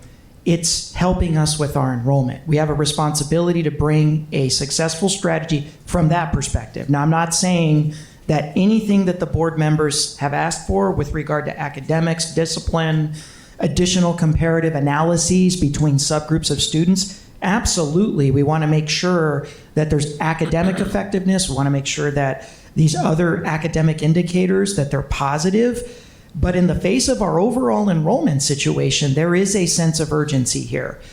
These moves to 6th grade have proven to be effective in this one area. For a lot of reasons, families are opting to stay the additional year. And it's led to a net positive 167 students, on our 100th day report for sixth grade, when so many other grade levels like kindergarten, first, second, fourth, and fifth, and then our high school grade levels all experienced decreases in enrollment. This was a lone bright spot for us, and we have to credit these 10 schools for lessening the overall enrollment loss in the district. And that's primarily why we're moving. Typically, the pilot, I think Governing Board Member Shaw is correct. Typically, in a pilot, we wouldn't necessarily move this quickly. There is the urgency driven by our overall financial projections for fiscal year 26. That is a big part of our urgency. Thank you. I'm pretty disappointed with the data. I thought we would be comparing apples to apples. So that's one note that I would like to make. What is the number that we want for sixth grade in these schools? What is the overall number that we need to have for the adequate capacity? As far as two cohort size goes, yes, we're usually looking at about 60 plus students. So that way we know that we can, we know we might lose a few students, of course, who are going to go to the local middle school in TUSD, and rightfully so. But if we can have, where we have a cohort size between 25 to 30 students per classroom, which is about 50 to 60, that would be the range that we would really like to work in. And do we think we have that in these three schools? Yes, I can speak for Wright Elementary. There's 75 students in the fifth grade currently. We know that some will go off to the middle school, and there'll be plenty who will stay behind between that 50 to 60 as well. And then for Borton and Kelland, they have the fifth grade about 50. They currently have 2 classrooms that of fifth graders, and in the survey data that we've sent, it looks like we're going to capture the majority of them, which will put us about a class size between 25 to 30 of each in each classroom that they have. So we have plenty in there as well.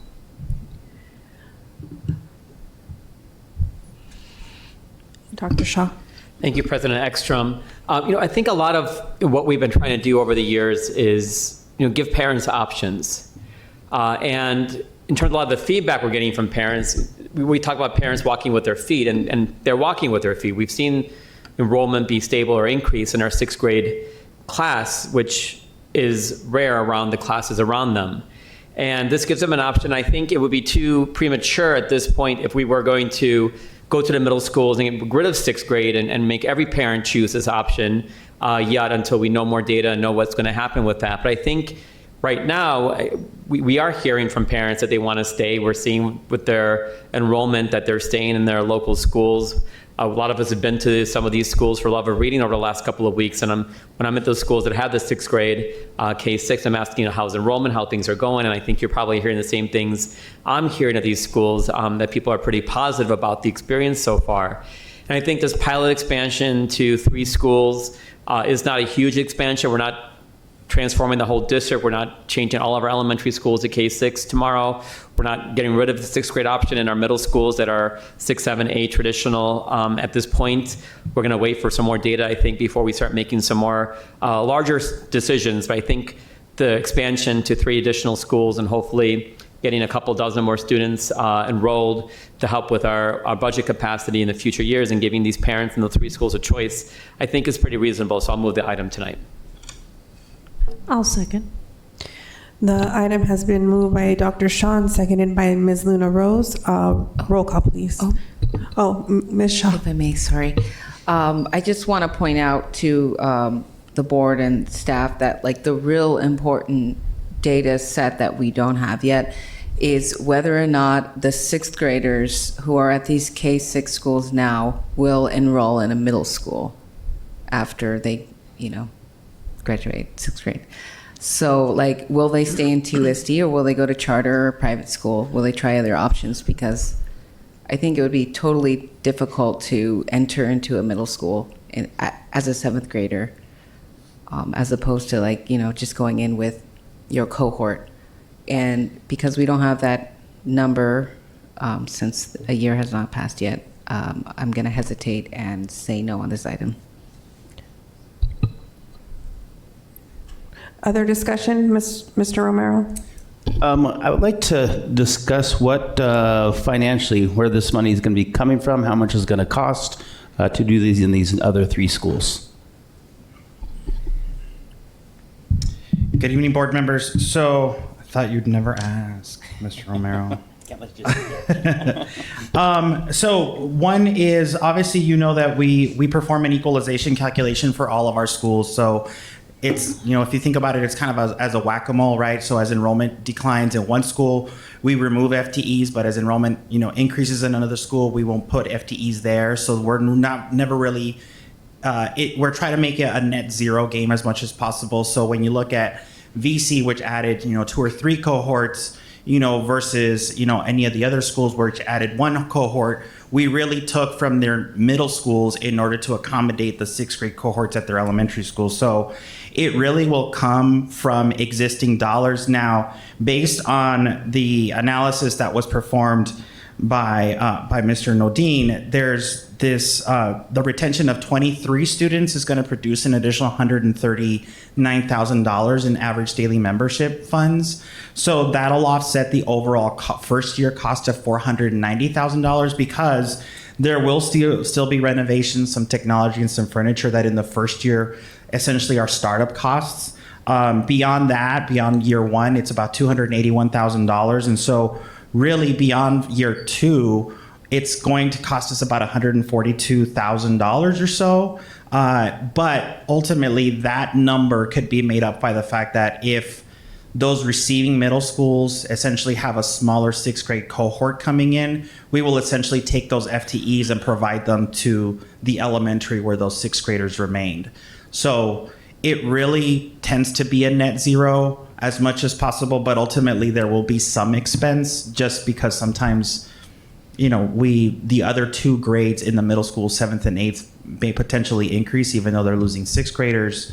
So really, until those numbers actually kind of bear out, we don't know exactly what it will look like, but ultimately this is based on the estimate of 4 additional FTE, 3 rooms of technology, 8 rooms of additional furniture, and 23 additional students that are going to produce additional average daily membership. So, yeah. Okay, so like I know last time when we did like VC and they had to get some portables over there, do these current schools have enough classroom space underneath the main roof, or are we having to work portables also? My understanding is that there is enough space in the current facilities. What we're spending dollars on is really, if you want to look at it, the guts of it. So technology for the fact that we have 6th graders now, and furniture that needs to accommodate now larger bodies, essentially. But my understanding is that there are facilities already there, so we're not really providing any additional portable space or modular classrooms in order to accommodate the kids.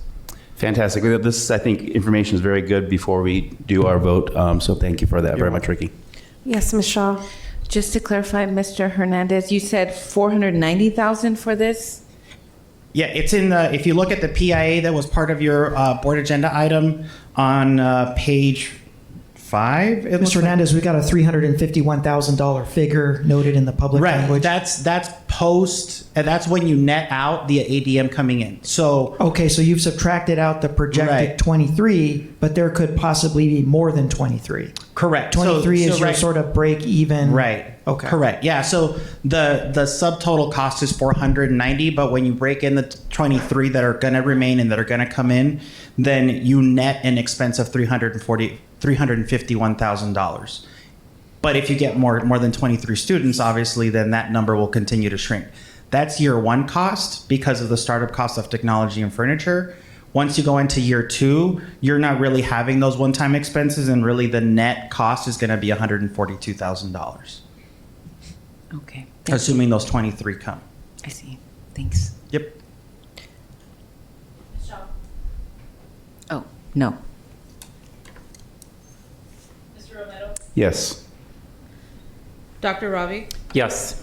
Ms. Luna Rose? Yes. Ms. Ekstrom? Yes, but I'm going to explain my vote. I will support these 3 schools, but until we have correct data, surveys from parents, I will not be supporting this moving forward. So yes. Motion passes 4-1. Next is study action item 8.1, Governing Board Policy JB, Equal Educational Opportunities and Anti-Harassment Revision, first reading. Yes, President Ekstrom, governing board members, we have a couple of policies. First reads tonight in our governing board's commitment to ensure that we are supporting, protecting, and keeping safe and educating all of our students regardless of immigration status, and certainly making sure that they're included in any policies that we have regarding anti-intimidation and anti-harassment. So with that, I'll turn it over to Mr. Ross. I know you'll lead us through these next couple of items. Thank you, Dr. Trujillo, and good evening, President Ekstrom and governing board members. So this is the first of two proposed revisions to policy. As Dr. Trujillo said, we want to make sure that our policies reflect the commitments of the board to students regardless of their immigration status. With policy JB, again, with recent kind of federal announcements regarding immigration enforcement, we've taken a close look at all of our policies to see whether or not they accurately reflect and explicitly reflect what the board's direction has been on this subject and also the state of the law. We asked ourselves, how explicitly clear are these policies regarding the immigration status of students and their families? The board has spoken on this issue with policy ACB. In that policy, the board declares that discrimination based on immigration status is prohibited. But when we looked at all of our policies, we note that in particular policy JB, immigration status is not referred to in JB. We could do just a cross-reference to ACB, but if we want to be explicit, our recommendation is to include it in JB as well. So with this minor revision to JB, it would make it clear that the right of a student to their education is guaranteed regardless of their current or former immigration status. Again, that's consistent with the board's direction and longstanding Supreme Court precedent. Again, this is and we also kind of cleaned up some of the cross-references. As you can see, some of those policies don't exist, haven't probably existed since most of your children before they were born, now that I look at the date of the last revision. So this is the first read. The board can put it out for public comment. Of course, there's always the option of the board to adopt something sooner, but this is set up as a first read right now. Governing board members. I'll move the item. I'll second. I had a question now. Yes, Ms. Luna Rose. Mr. Ross, I know you said seems like an oversight, but this, well, for lack of a better word, I suppose, current boards just didn't catch this before, I suppose. Well, policy ACB is much newer than this. ACB was, I think, 2017. I'm not sure. But the last time this was revised was 2011, and the immigration status policy was later than that. So now this will just be, you already have ACB that covers it. This would just say, okay, wherever you look, if you're looking in the student policies for access to education, you're going to see that immigration status is not relevant. You look at your general policy of non-discrimination, AC, it's going to be there. You look at your policy ACB, which is kind of standalone immigration non-discrimination. You're going to see it wherever you turn in the policies. Yes, Dr. Shaw. Thank you, President Ekstrom. And I'll add, I don't think it's a matter of the boards has overlooked this. I think it's just pretty relevant that migrant communities haven't been attacked so vociferously and so in an organized fashion by leaders in our country like they are being attacked right now. And this gives us an opportunity, and it's incumbent upon us to make sure that our policies reflect what the needs are in our society, which is making sure we stand up for our migrant communities here. And when so much is being said about communities being devastated by migrants, we know that our community here in Tucson is absolutely not being devastated by migrants, but instead is better off and is a stronger and more flourishing community because of our migrants, whether they're here on legal channels or whether they come to this country undocumented. And I'll add that those who are here undocumented have done absolutely nothing that none of us would have done with our own children in the same situation of facing gang violence and political upheaval and economic destitution. All of us would have done the same thing that any of the folks who are undocumented here in our country have done coming across the border, and the way that they came across the border to make sure that ourselves and our children have the opportunities they need when they don't exist where they are right now. And so this gives us an opportunity to make sure, A, we memorialize that education truly is a human right, that everyone in our community here in Tucson, regardless of immigration status, deserves access to education in our district, and that we stand up for folks who are migrants regardless of immigration status, and wholeheartedly support these changes in our policy tonight. A motion was made by Ms. Shaw, seconded by Ms. Luna Rose. All those in favor say aye. Aye. Aye. Those opposed, motion carries 5-0. Thank you. Next is item 8.2, Governing Board Policy AC, Non-Discrimination Revision, first reading. President Ekstrom, governing board members, this is a similar intent here to make sure that if anybody's looking at any of the board's non-discrimination policies, they're going to see current or former immigration status as being a category of prohibited discrimination. So that was not, is not currently in policy AC, which is kind of the overarching non-discrimination policy, and this change would include that and also include it. Well, we also added just, and I can see it up there, we want to make sure that discrimination does not include compliance with existing employment law that requires verification of I-9 status. So that's what this intent is. Again, this is a first read, set up for a first read, and we'll answer any questions you have. Yes, Ms. Luna Rose. Well, one, I would like to move the item. Can I get a second? Well, second. Okay.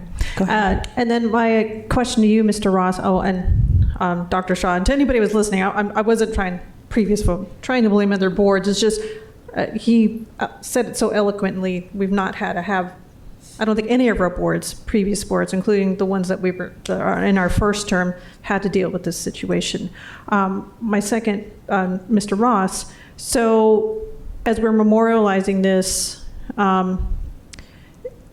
I just wanted the public to know, and maybe you can just give a real brief overview of what the 1982 Supreme Court ruling is about that reflects this.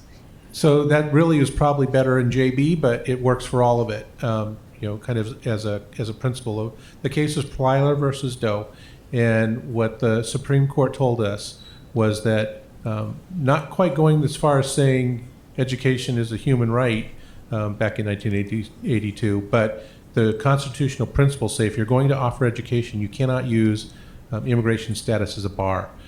So what Texas was doing was saying if you're not a legal resident of Texas, if you're foreign, you've come across the border without documentation, we weren't going to educate you.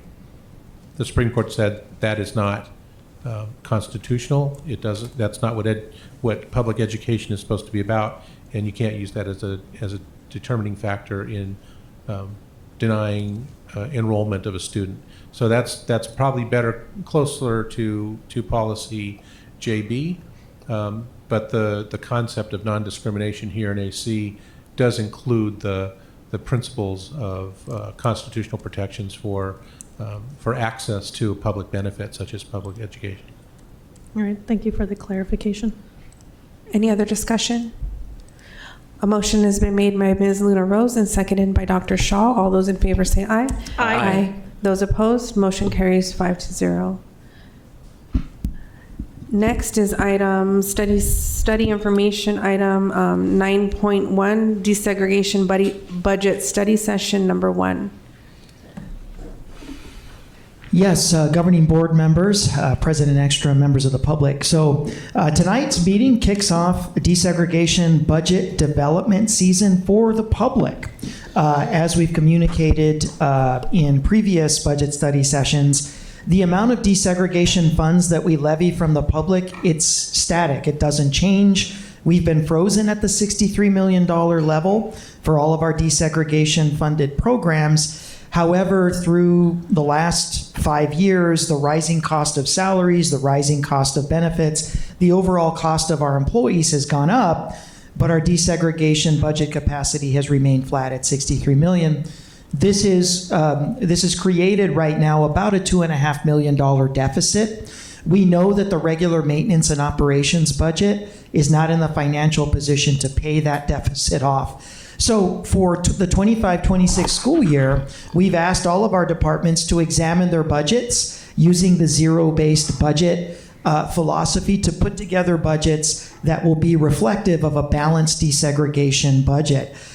In line with our approach to any kind of cuts, we like to start as far away from the classroom as possible and start examining administrative reductions first. Any kind of outside of the school, outside of the classroom administrative functions that could be dialed back or eliminated to make sure that we're not touching students. All of those efforts have been made.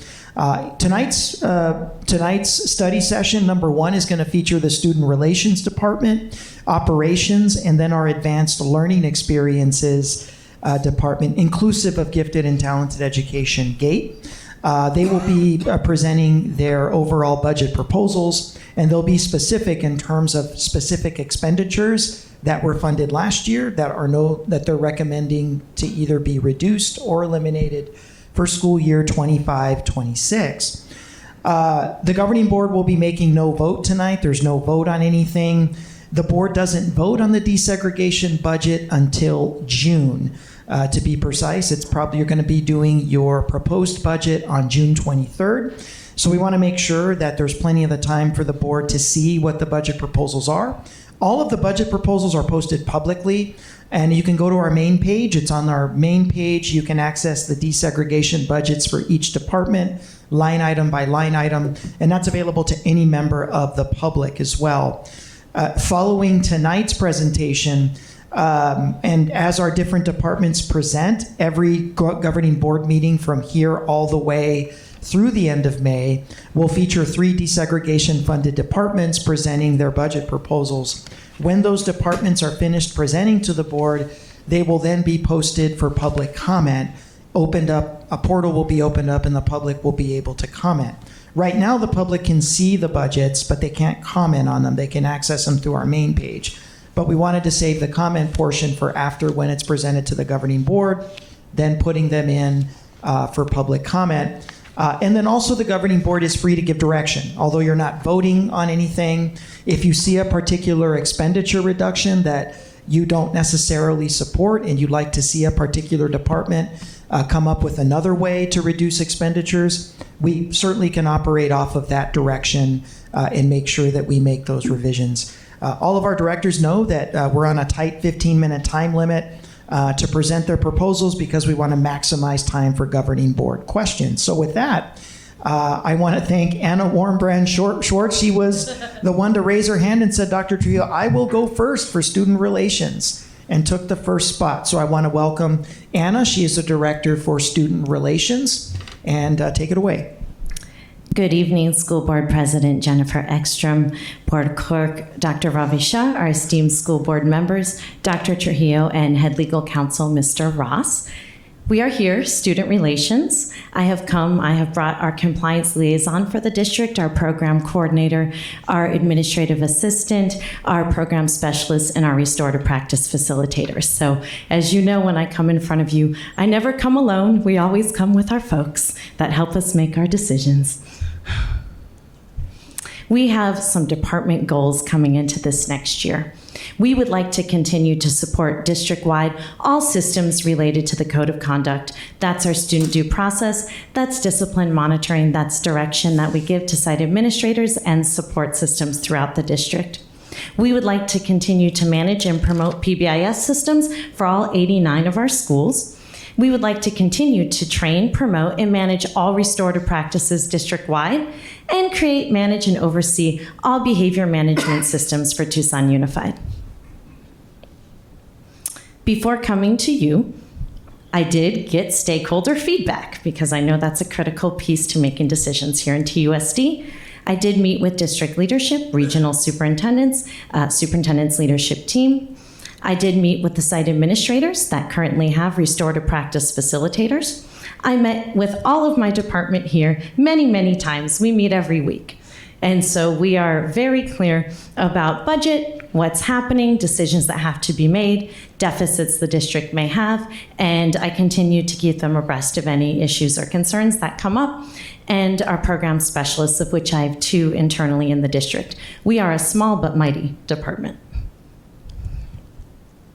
For this current year, I've been allocated $1,131,955. And we're looking at a 10% reduction, so that would be $113,195 for a target for this next school year for a little over $1 million. Like I said, small but mighty. Budget reductions for the department. We are looking at decreasing our restorative practice facilitator positions by 1 and one of our 2 program specialist positions for elimination.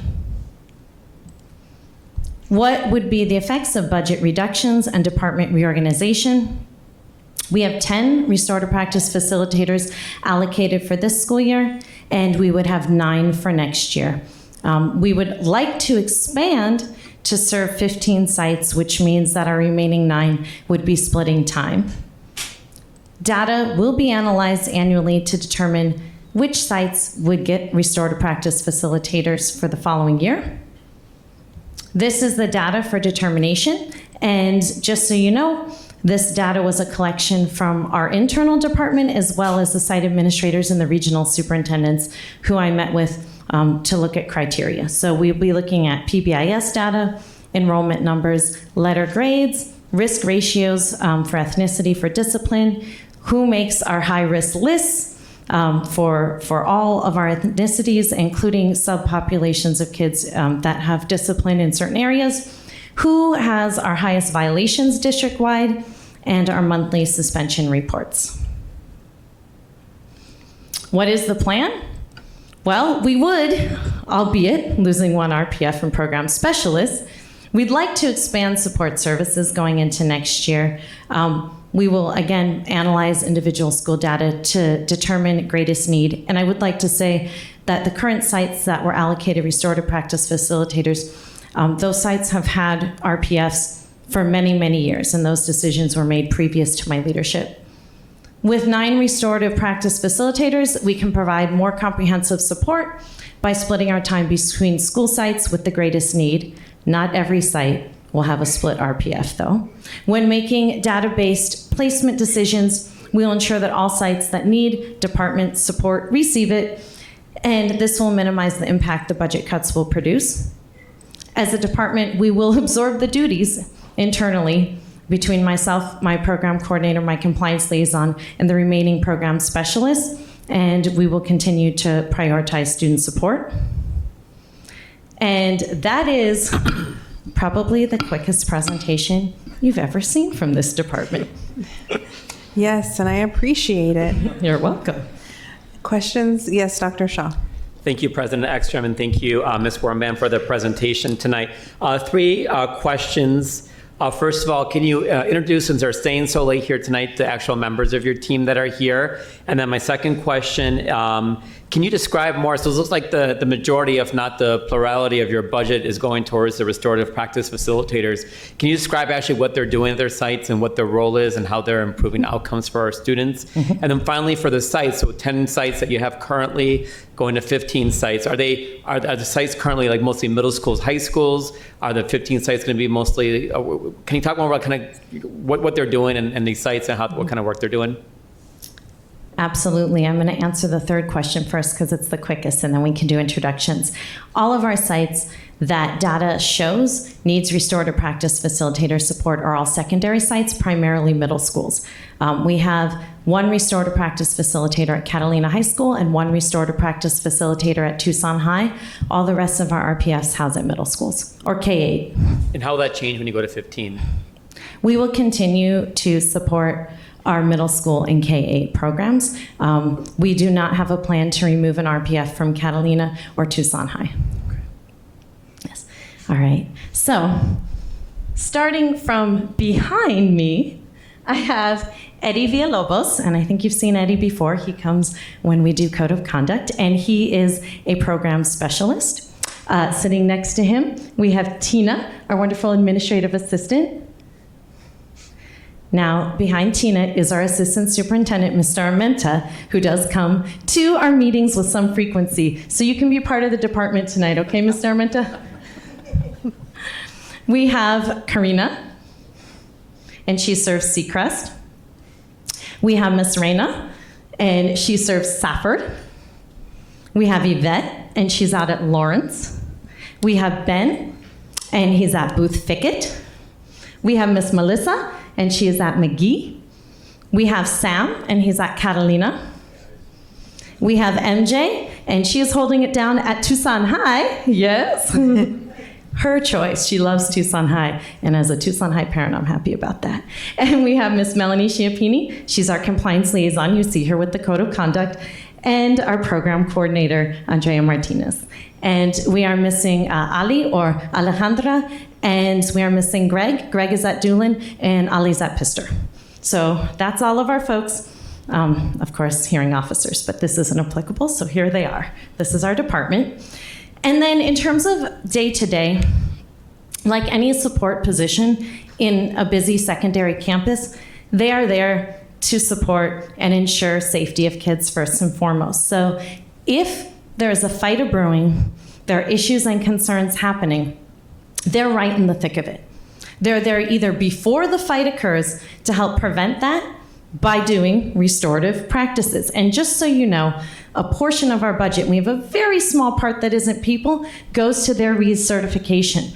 All of the people who are restorative practice facilitators and both of our program specialists and our compliance liaison and my program coordinator and myself are all certified restorative practice facilitators. Half of those folks are trainers of trainers for restorative practices. So they can actually go into other departments, which we've begun, and school sites, and train others to be restorative practice facilitators. So that's one piece. They are also their PBIS lead for their site, and they are certified PBIS trainers as well. So any of these RPF folks that are at the school carry the certifications to build capacity district-wide. So that's something else that they work on and they do. All of these wonderful PBIS points that our schools are getting, that's directly attributed to their direct work with school sites and the Synergy system, ensuring we have strong, robust PBIS systems. Going into this next year, we're going to start applying for awards with the state for PBIS, and that's because of the work that they do. They are mostly with kids all day long, and that's the fact of it. And they have kids in crisis, they have kids that have undergone trauma, and they're in their worst moments. And so they are trained in de-escalation, they are trained in crisis response, they have certificates in that as well, and they're on the ground in front of kids at all times. Working with them, helping them resolve issues, and those sites that carry a restorative practice facilitator, I depend on them to ensure that our assaults and those discipline numbers in the aggression area decrease, and that if things are happening, that they can come in and triage. Our program coordinator, she works throughout the district, and our program specialists, and she will actually do restoratives for adults and adults. There are some directors in the room who have asked for assistance. Regional superintendents will call the department and say, can you send someone to this site? I need a restorative with this kid and this adult, or this kid is dysregulated, I need one of your people. Eddie drives all day, every day, literally all day long, site to site. He oversees MOUs for the PHCC. He assists with Intermountain MOUs. We're everywhere all the time. Our department is directly in direct contact with kids all day long. And so Restoratives is just more than a conference with kids. It's building relationships, it's being present, it's integrating into the fabric to build climate and culture. They do professional development as well at their sites, and they build capacity district-wide. We did PBIS training for MTSS folks at this last PLD day. RPFs led it. We meet monthly with deans and ISI. They lead that professional development and training deans and ISI for restorative practice. So we have our hands in many, many areas in a really positive way. They probably impact anywhere. I mean, if you talk about kids, it's their site, so we're talking thousands.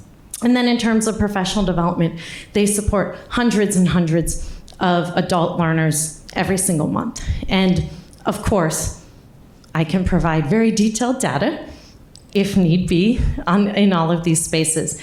But they're really critical pieces to the school environments that they serve. Any other questions? I just had one. Yes, Ms. Luna Rose. Thank you. Hi, Ms. Warmbrand. You're always. Hi. I appreciate your bubbliness. Oh, always. That's why I wanted to go first. I said, well, let's do this business and have a bubbly time of it, right?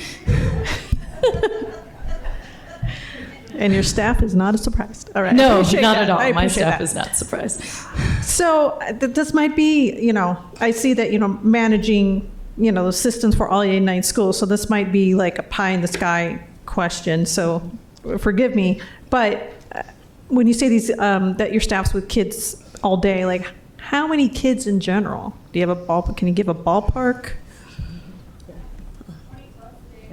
20 to 32. MJ at Tucson High can have upwards of 30 to some days 40, depending if there's been a large issue or altercation. And her office is right by Mr. Thompson's, if you've ever been to Tucson High. So there's a waiting area and a foyer.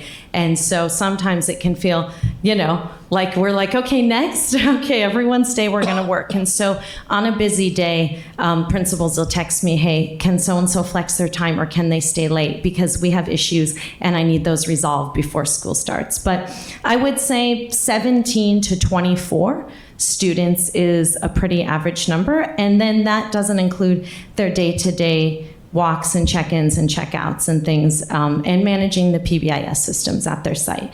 Because they're in classrooms, they do classroom circles.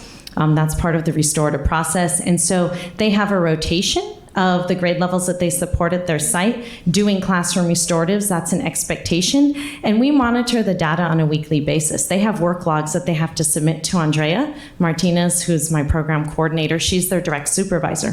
And so every week they submit that data so that we're able to see that there's a really appropriate balance of direct classroom, as in the whole classroom support, doing restorative circles with the class, as well as that 2-on-2 or 3-on-3 or 7-on-8 some days, right? And we're just triaging it and moving into that space. But also if they're their safe person for a kid, then they may have a shadow, for a day. And so they're with that kid as well. So, but in classroom is critical, and then also that pull-out piece to do that more private counseling and restorative piece. Yeah, thank you. Absolutely. Ms. Shaw? Thank you. Thanks for the presentation, Ms. Warmbrand, and thank you to all your staff who came today and appreciate you. Are still here, and thank you for all your work. I'm sorry that we have come to this, and we're asking you to try to cut your department by 10%. I think it's wild, and I hope that we don't move forward with these cuts or any cuts that relate to direct student services. So I'm going to leave it at that. And thank you for everything you do. Thank you. I do want to mention that the 10th restorative practice position is open, and there is someone in the process of hiring, but they're well aware that it's temporary. And I did that strategically. We had an RPF leave Valencia. And I immediately called HR when I knew that we might be looking at some budget reallocation. And I asked them to put that on a temporary contract. So they're aware coming in that this is a very short-term commitment to Valencia. So I just wanted to mention that as the 10th RPF position. And the one of the two specialist positions that will be eliminated, that's a person? That is a person, Okay. yes. Both of those positions are filled, yeah. Okay. Yeah, absolutely. And I want to leave you with this. The last thing that I want to do is cut people. I put all of my money into people at school sites. But my budget, if you combined every single thing under the sun, mileage, computer repair for our hearing officers when their computer breaks, training so that they can get recertified, which is not super cheap, it's about $8,000, 9,000, equals a little under 42,000. That's not a person worth once you add benefits and a 1%. And if I could, believe me, right? That's not people. But I'm not able to do that with the budget that I have. Thank you. Thank you. Is that all? Thank you. Thank you. Have a good evening. You too. And thank you all for coming and for all the work that you do. It's amazing.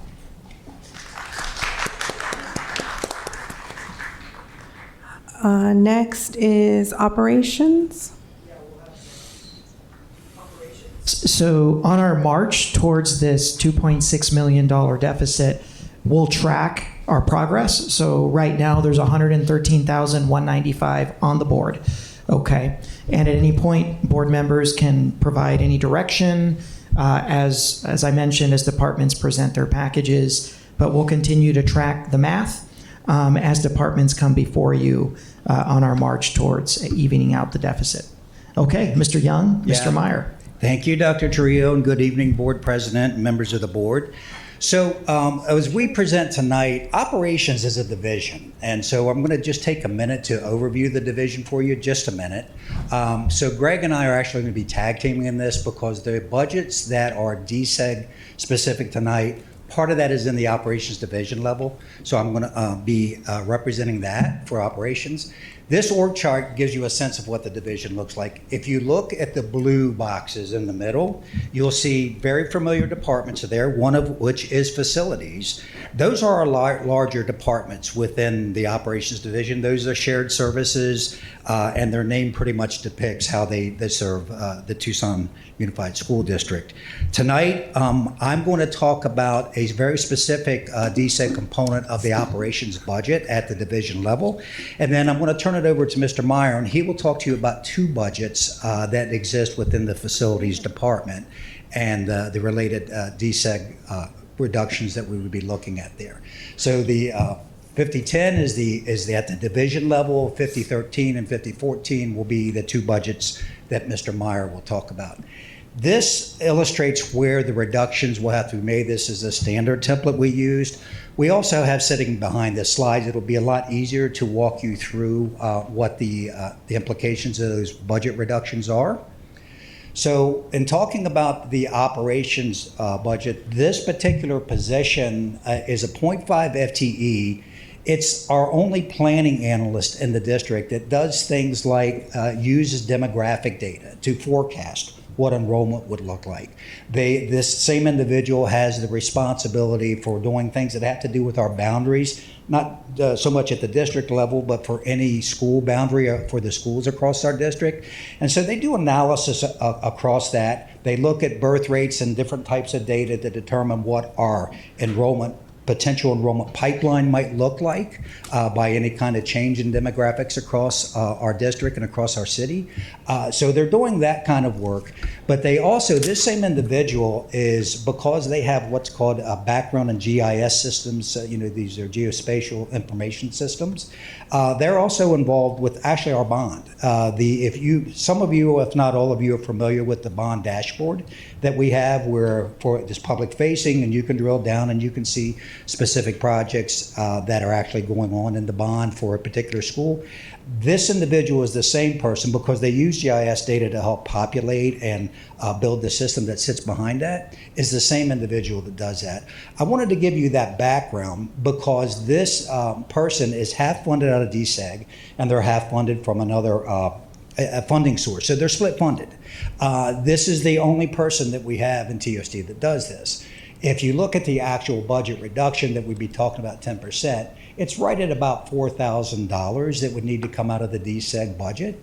We need to find that funding from another funding source, and so I will work with our CFO and within our division to figure out how we do that so that we can keep that position whole for the planning side of our district that is always essential, but even more essential with some of the strategic work that we're doing right now. So that's the only thing in the operations budget that is specific to DSEG funding. The rest of what we want to talk to you tonight about is facilities related DSEG funding. But before I hand off to Mr. Meyer, do you guys have any questions about this particular reduction? Okay. All right, then I will hand it over to Greg. Yeah, the right. This one here? Oh, okay. Good evening, everyone. So tonight I'm going to talk to you about a couple of the DACs that report to me. And so the first one is DAC 5013. This is the project management DSEG budget. So as you can see, we started out the budget at $268,012. And so when we took a look at the savings that we were needing to come up with, the first one was the result of us losing a long-term project manager out of the department. And so when we hired a new project manager, we were able to have a savings there of $18,197 as the result of that position leaving and then us filling it again. So we saw that savings right off the top. And then the next one we took a look at was reducing our repair and maintenance budget by $10,000. And we felt that we could handle that type of reduction. And so that put us at a total reduction of $28,197, which is an 11% reduction. So we did meet that goal. So then that left us with a total budget of $239,815. And that budget is comprised of 2 construction project managers. And I think you know right now that our project management team is very busy, not only doing their own work, but also working on bond projects as well, helping Dr. Carter with all the efforts that are being made for our bond. So that includes 2 construction project managers and their salaries and their benefits, and then also $70,000 for repairs. And so we've earmarked that $70,000 in repairs to do upgrades and repair work for the Family Resource Center. So that's what we intend to do with that $70,000 there. Okay, so then moving on to the next DAC. This is the facilities DSEG budget, 5014. We did not have any DSEG funds for this DAC for this year, so I don't have anything to upgrade on that. So that's really the end of our presentation. If you have any questions. Governing board members? Yes, Mr. Romero. On this 10,000 from repairs, how are you able to justify that, out of curiosity? Well, we just took a look at the overall budget there to say if there were particular items that we felt that we could defer, and that's really where we came up with that. Those were just particular items that when we took a look at the whole priority of things, that they were down lower on the budget line, and so that's why we decided that we could defer that. That's where that came from. Okay, I was just wondering if there was anything in particular that stuck out that we were spending over on that, or it was just a matter of tightening our belt a little bit and get a little bit more efficient. Exactly. Got it. Thank you. Okay. Yes, Ms. Luna Rose. Hello, gentlemen. Thank you for your presentation. As I'm looking at this slide, little over 18,000 in savings, project manager reduction via attrition. Is that one position? It is, yeah. That was Okay. that's what we were able to save with that one reduction there, and then hiring a new construction project manager. Mm-hmm. Okay. And so if you're through attrition, but you're is that sort of is that leveling it out? Yeah, it is, right. Yeah, Okay. we just, the one project manager retired, and then we hired another project manager. Okay. All right. Thank you so much. Okay, thank you. Yes, Dr. Shaw. Thank you, President X. I'm just trying to understand that point. So the reason that there's a $18,000 savings is because of the salary differential between someone with an end of career and some early career. That's so correct. If that person left and we hire someone with more experience, then that savings would go away, right?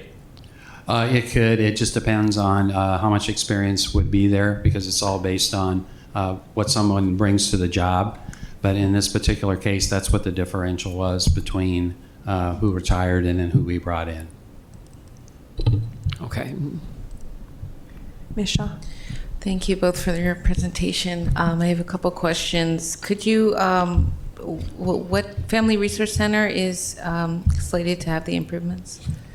That's something that is yet to be determined. We're going to have to work with that team to determine exactly what upgrades that they would like to see, but we earmark that so that we would be ready for that. But of course, the main, I guess we could say, center is over at Menlo Park. And I know that they're always continuing to look at improving, their services, their facilities, their clothing banks, and so forth. And so that's what we would do, is we just will need to finalize that with them during this year yet. Okay. And then, let's see. You mentioned that the planning analyst, that you would propose to move from DSEG to another funding source. That's not identified yet, so, I mean, That's it's correct. completely It's necessary. $4,000, but we'll have to find it somewhere across our division. Okay. Yeah. And at a non-DSEG source. Right. Yeah. I mean, ideally, anything that really isn't like DSEG themed, I think personally shouldn't be in DSEG, you know what I mean? I guess there was a point to have this in DSEG at one point, Yeah, and I can clarify that a little bit. That particular role, because we have so many magnets in our district, so it goes back to supporting the various kinds of supports for enrollment and forecasting that would be specific to the magnets. So that's why the position was split funded. Right. Yeah.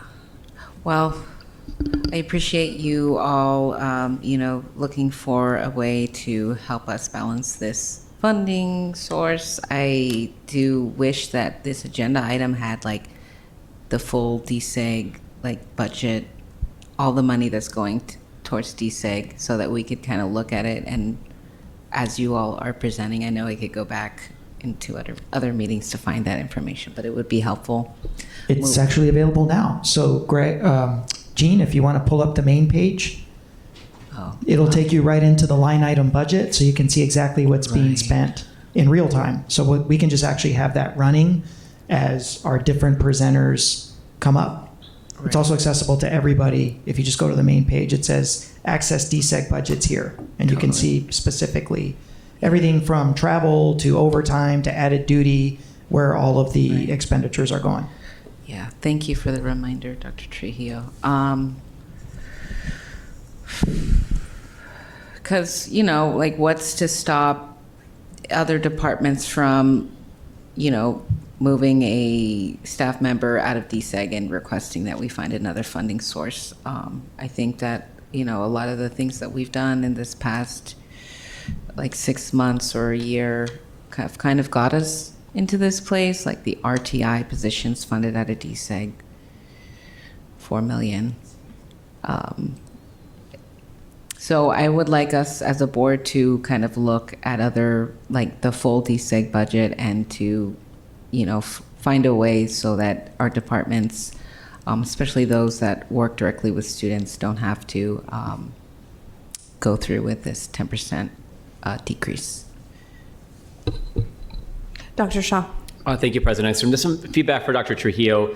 $4,000, that's not going to make or break anything in our budget, but as we get to larger departments and we're looking at potential cuts, we need to make some tough decisions because we have a big deficit, and just moving things to other budget items like we did with transportation and other things last year, I don't think it's going to cut it anymore. And so what I like to see is actual reductions in our total expenses as opposed to just trying to move things around to other income sources. Again, with $4,000, that's not going to change anything in terms of our grand scheme of our budget, but we talk about $1 million budgets and trying to keep positions and other budget lines to make up a 10% cut in spending isn't going to solve any problems. So just kind of some feedback in terms of what I'm expecting. Yeah, the expectation, everything you see tonight is a straight up reduction. So, with $4,000, yeah, it's kind of a small amount, but it's the exception. It's certainly not going to be the rule. So everything you see going forward is a reduction.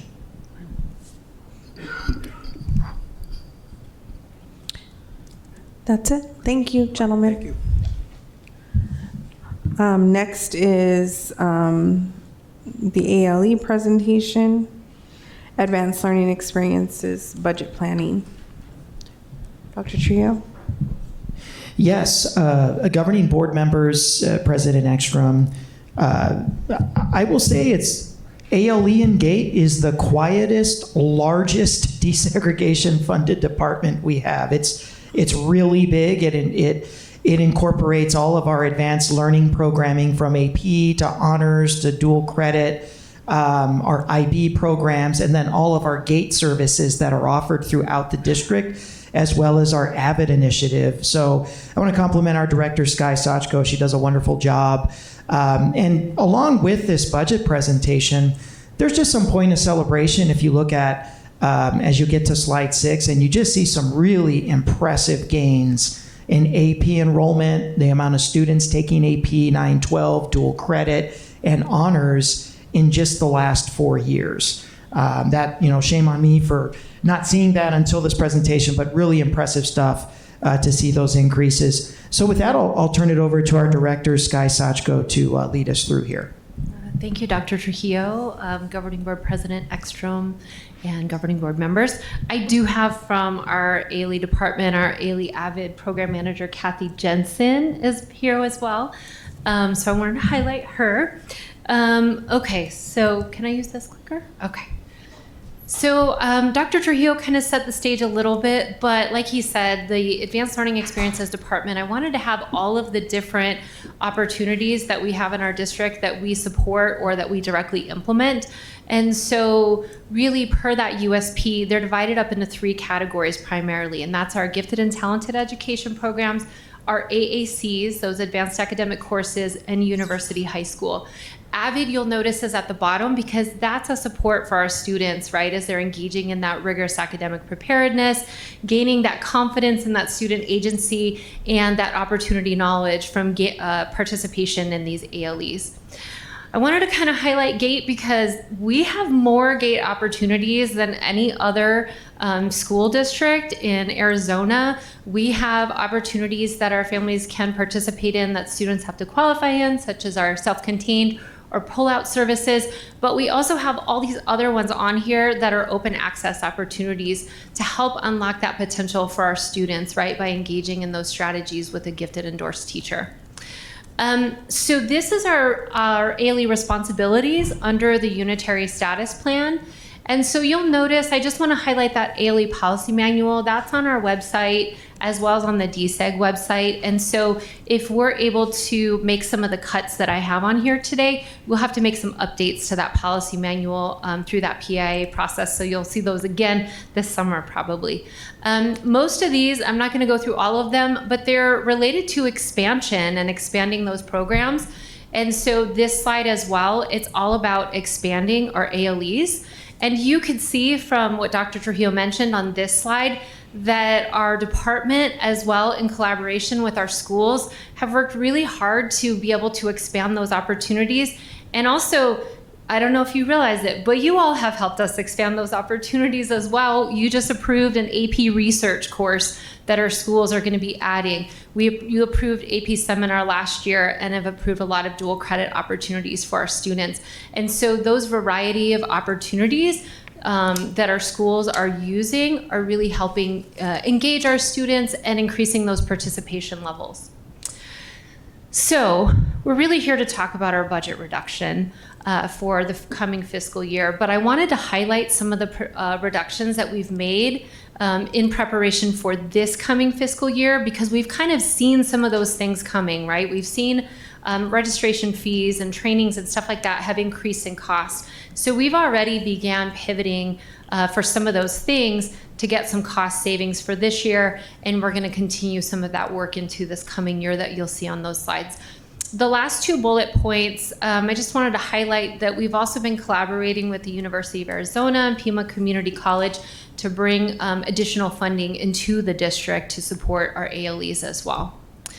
So this budget development process, we have two different DACs, right? We have our ALE DAC and the GATE DAC. And so we met with our leadership teams and combed through those budgets line by line by line to see where we could, consolidate things, where we can make those cuts to get as close as we can to that 10%. In our ALE budget, we do have sections specifically for Choya and UHS, because Choya has that IB program. And as you saw on that second slide, UHS is an ALE in and of itself, because that's the whole school. So there are special funding lines for them to support those programs. We met with their leadership teams and again went line by line through those budgets. I've also consulted with principals throughout the district for feedback on some of those reductions that directly affect the schools. So I hope you can see from this slide, but this is our budget. And I know Anna mentioned it earlier, right? That also with ALE and GATE, the majority of our budget is really payroll, right? And so we're not going to be able to get close to that 10% without making some cuts to those FTEs that we have. You'll see that our ALE budget is just over $3 million, and so that means that 10% is going to be just over $300,000. Our GATE budget is just under $3 million, and so again, that 10% reduction is going to be just under $300,000. So that's what we were shooting for. And I'm saying notable reductions because I think it's important as you look at the website that Jean had pulled up, you'll see that there are some lines that look like we cut them, right? Like office supplies and stuff like that. But as we were going through the budget, we realized that some lines were underfunded. And so we moved some things around. So you'll see some lines increase, but other lines decrease. So these notable reductions on the slides are those ones that are decreasing all the way, right? They're not being offset somewhere else in the budget. And so the first requirement, and again, this would be a PIA to that ALE policy manual, is to eliminate the GATE resource requirement for our high schools. There's a couple reasons that we chose this, and that is because feedback from the high school principals over the past couple years, it's not as important to high school teachers to have a gifted endorsement. There's so many other opportunities for high school students, right? They can do advanced placement, dual credit, honors, all of those things. And really, I didn't want to cut this without doing the research and finding out why was this requirement put there in the first place. And so in doing some research and digging into why this GATE requirement is there, it's because there were limited ALE opportunities. And so it's a chance for students to have another ALE opportunity to engage in at their school. And just know that, it's 71,000. So this is 5.2 FTEs that were reduced from our high schools. Some of our high schools were meeting this requirement and they didn't need additional FTE to support it. And so for those high schools where this is a popular class, we have a couple of them, Tucson High and Sabino specifically, they're going to continue to offer that class. So eliminating the requirement doesn't mean that the schools can't offer these classes. It just means that they're not required anymore. And so we don't have to attach that FTE to support it for those schools that can't fund it with their master schedule the way it is. The next cut is strategically reducing that GATE resource FTE from our middle schools. So right now, it's also required for all of our middle schools to have that. So the same with the high schools. Some of the middle schools meet this requirement and they don't need additional FTE to do that. But there are several middle schools who have needed additional FTE to meet this requirement. And so with getting the new knowledge, of why was this requirement here in the first place. Some of our middle schools have a larger variety of ALE opportunities for our students than others. And so when I say strategically reduce, it's looking at what other ALE opportunities do they have at their school, and are they maximizing their FTE? If a lot of their classes are kind of under-enrolled, that means they need to tighten up their schedule, and by providing them with an additional 0.2, it's bringing their class sizes down, which isn't always necessarily a bad thing, right? But except that we have to make some cuts here. And so we did reduce 6 of those FTEs from our middle schools. They're all 0.2s. And then also our gate self-contained sites, there was a 1.0 that was reduced from one of those. And as I continue with the budget meetings in some of our schools, we're discovering that there are some schools, kind of how Ricky mentioned earlier, where they don't need that FTE, but then it ends up going somewhere else where somebody does need it. But right now, chances are there's going to be 1 or 2 left over in addition to this that will be able to go towards those cuts from our gate self-contained sites. The last bullet is about, so currently our state requires 180 hours of PD for our teachers to earn their gifted endorsement. We provide them with the whole 180 hours. And so most districts actually don't do that at all. Teachers usually, there's different ways that districts do that, but a lot of times those teachers have to go get those endorsement hours on their own. We're not going to do that. We're not going to take it all away, but we're going to cut it in half. So we're going to guarantee that they're going to get 90 hours with us. But just keep in mind, chances are they're going to get more than that from our PLD days and stuff like that. So that total of those cuts you can see up on the screen is just under $250,000, which is 8.3% of our fiscal year 25 budget. Looking at our ALE budget, the only one that would require a change to the policy manual on this is our very first one, because currently we have AP or IB or dual credit boot camps at all of our comprehensive high schools. So we have those 10, and we're going to limit it to 6, because in looking at the enrollment in some of them, some of the sites have higher enrollment for the boot camps than other sites. And so right now our families have to provide their own transportation for summer programs anyways. And so whether they're going to, you know, Palo Verde or Rincon, families should be able to, hopefully, we're going to kind of spread them across the city so that if our families are interested in attending an AP summer boot camp, that there'll be one that's close enough to them that they can enroll in. The other pieces here are reducing. So I think it's important to know that our AVID program does require that people go to trainings in order to implement those AVID strategies. That's part of the model. So we're kind of capitalizing on the reductions that we made for this fiscal year. We pivoted from staff going to San Diego to going to Phoenix training. We were hoping to send more people, but instead we got to, with the reductions, we're still able to send the same amount of people. So now we're going to reduce that so that our sites are able to send 4 staff members to the training instead of 5. And then we're also going to leverage those AVID professional learning modules, which is another training strategy instead for that reduction of $50,000. The next piece is eliminating the paid AVID tutoring. This is where we have college tutors that we hire to come into our AVID elective classes and run tutorials. AVID has seen the budget constraints for school districts across the country, and so they've pivoted now to a model where they also allow, even though the college students is ideal, they do allow cross-age and peer tutoring. So we have some schools that are already doing that, and Kathy and her team are going to continue to strengthen that effort across all of our sites. And so we're confident that they're going to be able to implement this cross-age and peer tutoring model instead of having those AVID tutors that we fund. The next one is, so another programmatic requirement is making sure students get to go on field trips. And so instead, we've required, the minimum is for them to take each AVID elective class on 1 field trip per grade level. And so they go visit college campuses, it's college and career exploration that they engage in. And so instead of having this $36,000 to be able to let students go on more field trips, we're going to limit it so that it's not just the bare minimum, but it's just what they're limited to unless they have other funding sources at their site. Remember, I mentioned Choya and UHS. They also contributed to these cuts as well. And so that's where that reduction in instructional aids comes from. The district is now covering the Turnitin platform for them. And so they're giving that back as part of our cuts. So for our ALE total, that is going to bring us to about 9.5%. So here are our essential. So the cuts I've mentioned, those are in our essential budget.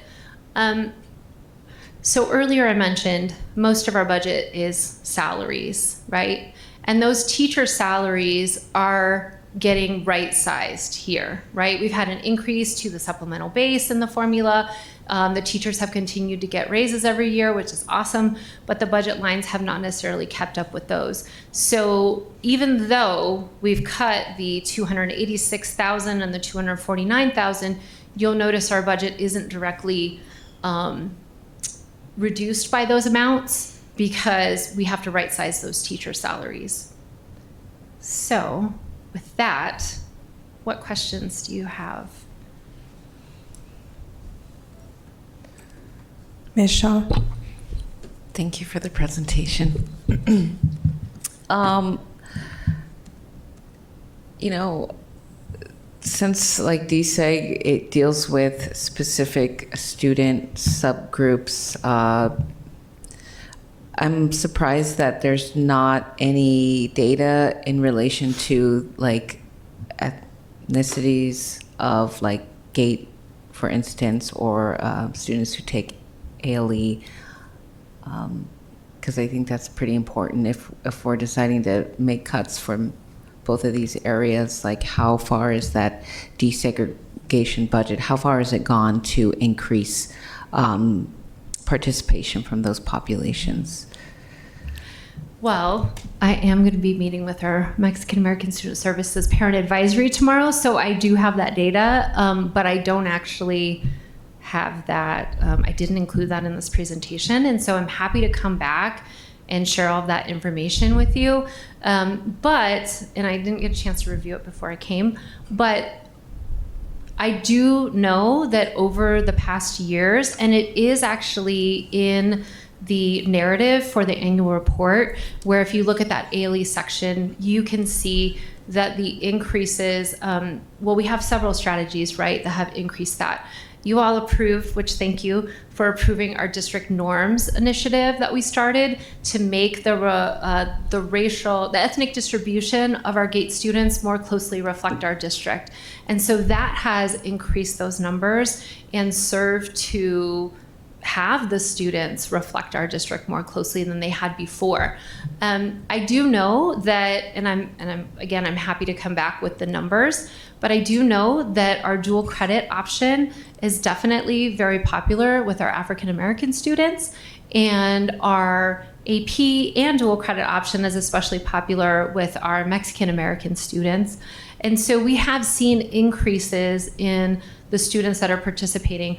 Our schools, part of the work that we support them with is those strategies to support those typically underserved students in these advanced learning opportunities, and also those recruitment opportunities, and that these are all open access, right? The only limits are on those dual credit courses that PIMA has prerequisites for, so we don't really have a choice on those.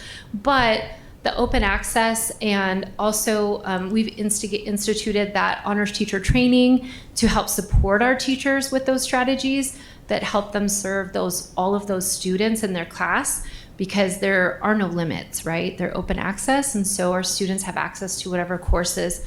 We've also, and that is on our unitary, part of our obligations under the post-unitary status plan, you'll see that we have CR expansion opportunities. When this plan was created, it was very much focused on AP. And we do have a culturally relevant AP course that's offered at UHS. It's the English language and the English lit. There's actually two of them. And when we started trying to spread that to some other schools, the schools were not necessarily as interested because, as I mentioned, our students are very interested in dual credit. It's really popular with our families and our communities. And so we've added courses at our high schools, such as our MAS 165, which is identity. Oh gosh, I don't have it memorized, so I'm not going to say it and get it wrong, but it's MAS 165. And it's also, I did note some of them. We also have our Yaki class at Choya. We have our CR Math 187 pre-calculus class that's offered at Rincon. And then we also have several schools that are going to be offering our AP African American Studies class in the coming year as well. So while our students are definitely interested in all of these opportunities, we want to make sure that we're kind of piquing their interest for things that are especially important to them. And so some of those courses have been especially popular. And that's been part of our expansion plan that we've been working on with our schools. And our high school principals are amazing at finding teachers to teach those classes and putting those, they drive their master schedule and the options available to students based on student choice. And so if there's enough interest for a class, they're going to run those sections. And so that's helped really also increase the numbers of our students that you're interested in. So I hope that answered your question. Yeah. Maybe it was too much. Thank you. I appreciate all the work you've done. And like I've said already, I really don't want us to backtrack as a district with all the improvements we've made and the gains that we've done for each of these departments. So yeah, thank you. I'm glad you asked that, Ms. Shaw, because I too have the same question in elementary and middle school. Has the GATE department become more diverse? Yeah, the department itself. And the classrooms. And I mean, I go to a lot of schools and I see that, preference is given to those classes in a lot of ways, and I don't see the diversity. So I would like to have some statistics given back to us on how we've improved in that area. Yeah, and I will bring the data, but I do know that our self-contained GATE classes are still more popular with our white students versus our pull-out program is more of a preference for our Mexican American, African American students. Does that make sense? It makes sense. I'm not sure. It's a preference. I know that at certain schools, the self-contained classroom, I'm sure, other students would like to be a part of that program. It's just, how you get into that and how you continue to stay in is, through testing and things like that. I'm just not sure that that's changed. Oh, the testing has not changed. The testing is still the same, but the way that we look at those norms is different because of that local norms proposal that we had. I can't remember if it was 2 years ago. And so the students get offers. So more students are getting offers, and I'm happy to bring that back. I don't want to misquote those numbers. And I do think it's important to do an analysis moving forward as well, and I'm happy to bring that information back for you all. Yes, I would like to see that. Yeah. I will say for anybody interested in detailed subgroup information for African American, Hispanic, and I think we even have Native American here, and Anglo participation in every GATE program as well as every ALE. I want to reference everybody to page 39 through 47 of the annual report. Really great information. We can distill that. We can put that data into PowerPoint presentation, but it is available to anybody who just wants to read up on it. It's got some really good, impressive trends for subgroup participation in ALE. Again, that's the annual report, pages 39 through 47. We will schedule that time to take that annual report information. We'll distill it into an informational presentation and have you come on back. Thank you, because I'm doing it off memory, so I don't know if I'm getting everything right. Great, thank you. Dr. Shaw? Thank you. And thank you for the presentation tonight. Can we start on slide 9, excuse me, 9. So I'm trying to understand the budget as a whole. So is everything in ALE from DSEG? Is this just the DSEG portion of ALE? What's the total budget of the department? So this is the DSEG budget of ALE and GATE. So ALE, we do only have 2 lines that are M&O, and those lines support AP testing. So it supports the table and chairs and the U of A proctors that support us with our testing. So for ALE, This is pretty much our whole budget, right? Except for those 2 lines. GATE is a little bit different. So it is 60-40 funded, our GATE budget is, but our M&O portion of our GATE budget doesn't have the non-payroll type of things, right? The things where we're giving the teachers their hours for their gifted endorsement, the materials such as the books and things like that to help them work towards that, and those training fees. So those non-payroll things, and we do have other lines like, to buy furniture for those self-contained and cluster classrooms, because those kind of things do look different. We do buy supplies for our itinerant teachers. We have 20 GATE itinerant teachers that go serve all of our elementaries and our K-8s doing the pullout program. So that their type of materials, so it's almost kind of like a tiny school that goes out to all the schools. So we have to give them their materials and their supplies and stuff like that. It also does do our testing supplies. So the 40% that's in M&O, that's pretty much all payroll. Okay. And so the other stuff is here in this DSEG budget. And so I'm trying to understand, so with like an ALE, or like an AP teacher at a high school, so say we have an AP teacher at Tucson High School, are they funded through the ALE budget, or are they funded through their normal Tucson High M&O budget? So most of the time they are funded through their school budgets. But just like I was mentioning about GATE Resource, it's sort of the same thing, right? When our schools are trying to meet some of these requirements and expand their offerings, sometimes if I have the FTE to move around, I can give them some support with that so that they can offer that AP, African American Studies class, for example. Maybe it starts out a little bit small and I can help them out with some FTE, but then as the program grows, then they don't need it anymore, because then it's a full class of 30-something kids, right? So some of our schools do have that for their AP classes. Primarily our ALE FTE is for our AVID classes. It also supports a coordinator period for our AVID schools, most of them, because there's no kids during that period, but they need to have somebody to coordinate the program. And so it makes sense that the ALE budget would end up picking that up. That's the person that's organizing those field trips, they're running their AVID site team, and doing all of that kind of work towards the program implementation at their school. Okay, so this $3 million in ALE, a lot of that's going towards AVID staffing in their schools throughout our district.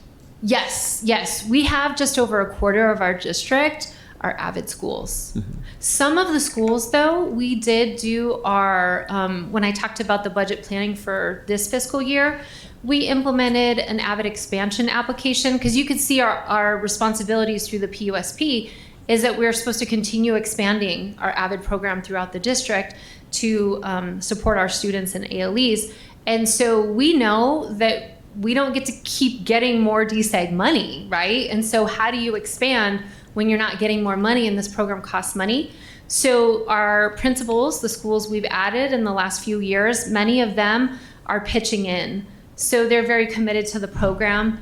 They're covering some of their things with their own M&O, right? Like maybe some of them are covering their AVID teacher, they're covering that coordinator period. They might have more than the minimum required sections. They also, some of them will cover that training out of title. Some of them will cover their tutoring out of the title. And so they'll still have those opportunities. So it's sort of, we've tried to diversify the funding for AVID, because we know that we can't continue growing exponentially with the whole district with a limited amount of ALE funding. Okay. And so I know when I go to schools, a lot of principals and teachers are always like talking about their AVID program, and they're really proud about the AVID program. And so I'm not saying anything negative about it. I'm just asking a question. What evidence do we have that it's actually making a difference? Like, how do we know that spending $3 million on AVID is actually improving outcomes for our students? Yeah, well, the whole $3 million is not on AVID. A lot of it is. Yes, yeah. Majority of it is. And so we do have data that we submit to our AVID Center that talks about those graduation rates. I'm not sure if Kathy has anything. Yeah, so we can pull that data to show you, right, the return on our investment that we've made in the AVID program over these years. So we do have that information. And part of it is also increasing enrollment in ALEs, right? Encouraging our students who maybe don't necessarily see themselves as an honors student or as an AP student. They're, sort of a middle of the road student, But with that AVID class, they're willing to try out an AP class or take a dual credit or an honors class. And so that helps build that confidence, right? That student agency in our students. And AVID has definitely helped increase the number of students enrolling in those ALE opportunities. But I would have to get that specific data for you to bring that back. Yeah. And so, Dr. Trujillo, for like the presentations going forward, I think we have a lot of sacred cows, and they might be worth, a lot of these programs are really worthwhile, but I'd love to see more in these presentations about, we're spending maybe not 3 million, but 2.5 or whatever, the majority of this money on this program.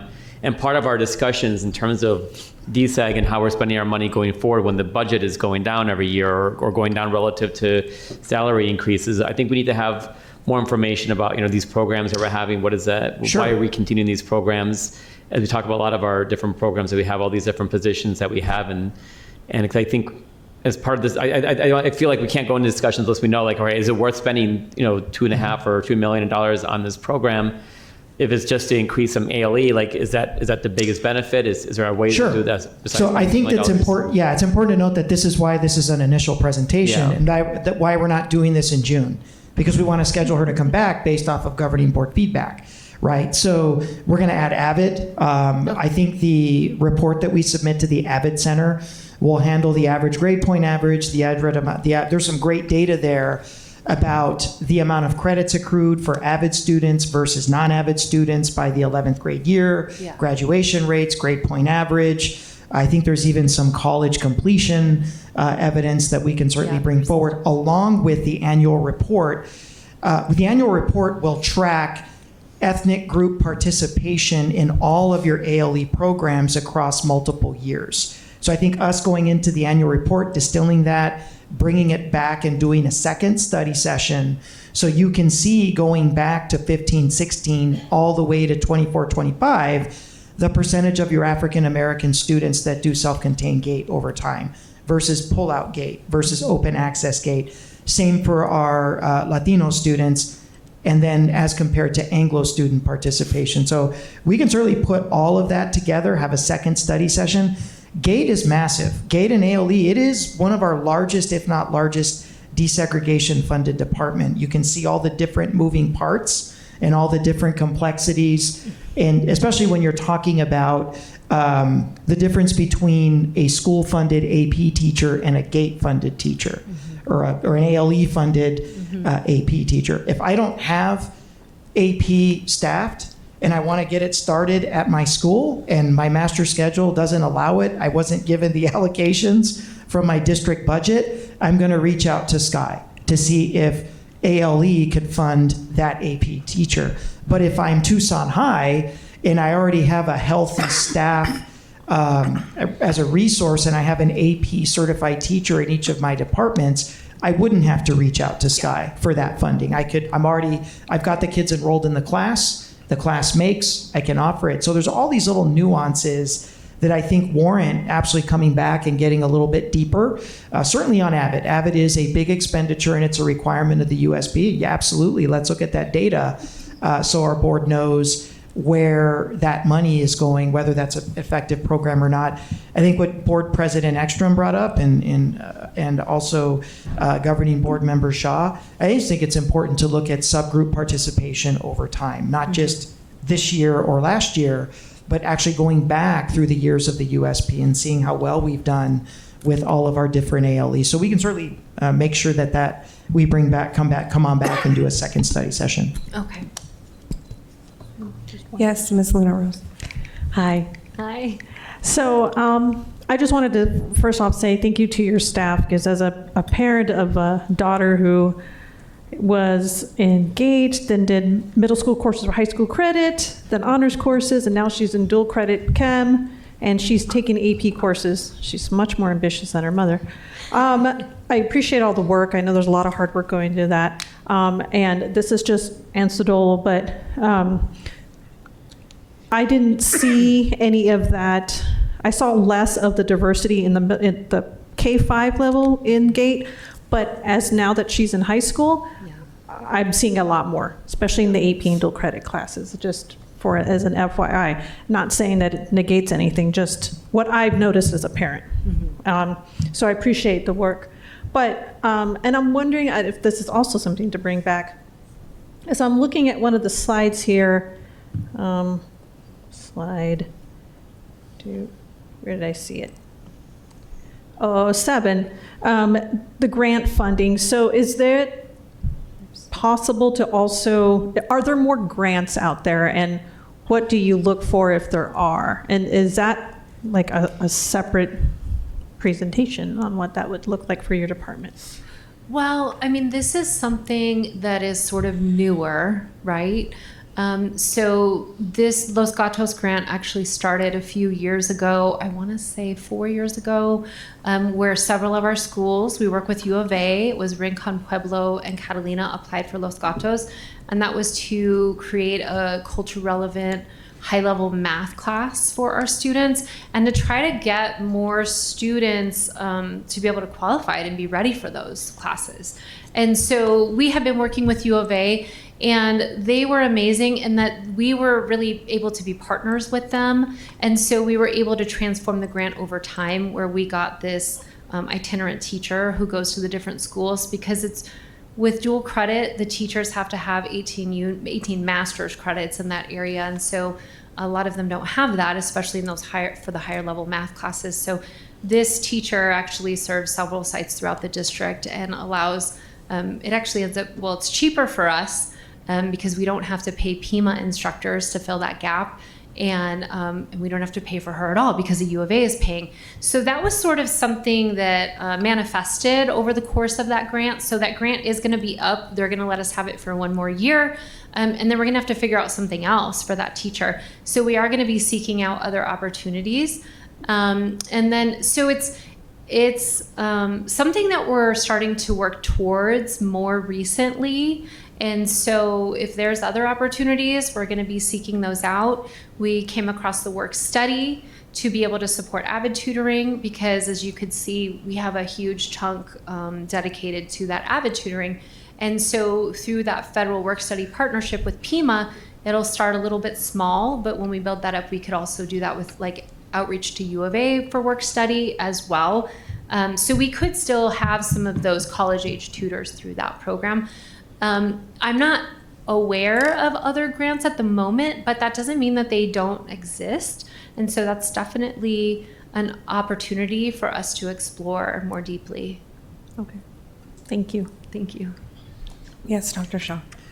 Thank you, President Ekstrom. I'm looking at slide 10, and I'm a little concerned that we're not actually going to save any money here, because if we start closing programs that are popular, that are going to drive parents to charter schools and other places, that we're not going to save any actual money. We're going to be losing money when we lose enrollment. So I know a lot of our GATE parents and our GATE students, they're not going to maybe go to our mainstream classes. They're going to go to charter schools or go to other options, Dr. Trujillo. And so if we're starting to cut programs that are driving enrollment and having us compete against BASIS and Sonoran Science and other competitors out there, then we're not actually going to save any money when we lose enrollment. So I'll be really cautious on some of this, and whether we need to do a better job of marketing these GATE programs. If we have an under-enrolled GATE classroom, then a targeted marketing to all the kindergartners and charter schools and their parents, saying like, hey, test in the GATE and come to this GATE program, or dual language GATE, or this GATE or that GATE that we have that's under-enrolled, as opposed to cutting GATE programs, so I think it's like I think we're just doing the opposite of what we need to do with these programs that are driving enrollment. Guy, can you get more detailed here? So my understanding on bullet point number 2 here is that you've got some small classes, you're combining those classes, which is resulting in higher class sizes, which then is a reduction in, and for the folks watching online, FTE is basically it's an allocated teacher. I think we should not say FTE, we should just say teacher. Instead of, because I don't think they're going to understand the technical. But so, which would result in a reduction of a teaching position, which wouldn't necessarily be a person, it could be a vacancy. Or is it the requirement that the middle schools may already have a middle school funded GATE teacher and you don't need to provide it anymore, which means that middle school is not eliminating GATE, it still has it. Where's the 157,841? What does that look like on the ground? Because as it's written, Yeah. I could certainly see where Dr. Shaw, and I would even read this to say, we're just getting rid of GATE to the tune of Oh, no, 157,000. So like, can you get into that a little bit more? Because I would have that concern. Yeah. That if the perception is these middle schools are no longer going to have any GATE at all, we could be driving parents to the competition. Yeah. So to clarify, the one FTE that was reduced from our GATE self-contained site is that, so maybe the principal they have to build their classes to consensus, right? So let's just keep it simple. Let's say it's 5th grade and the principal has 90 kids in 5th grade. And I'm saying you have to have a GATE self-contained class, but only 20 of those kids are GATE self-contained qualifying. So now M&O is only going to give her 3 teachers because she's only got 90 kids. She's going to have 30 kids in each class. Well, if I'm telling her she's got to have a class of 20, she needs another teacher because she can't distribute those 10 kids across 3 classes without being over consensus. And so what happens is, but if my GATE class is 30 kids as well, then the principal doesn't need an extra teacher salary to support that because our M&O is going to give that to them. Does that make sense? So I didn't take GATE self-contained away from anybody, but part of what's happening is, which we'll have to dig a little deeper, but my guess is that, it's the recruitment, the sites do recruitment, our student service departments actually help support us with recruitment by calling families as well. And we reach out to those families and offer them their placements, right? And then it's up to them to decide where they want to go. But when we did that district norms, we increased the number of students that qualify. And so we have more students now that we're drawing from a larger pool, right?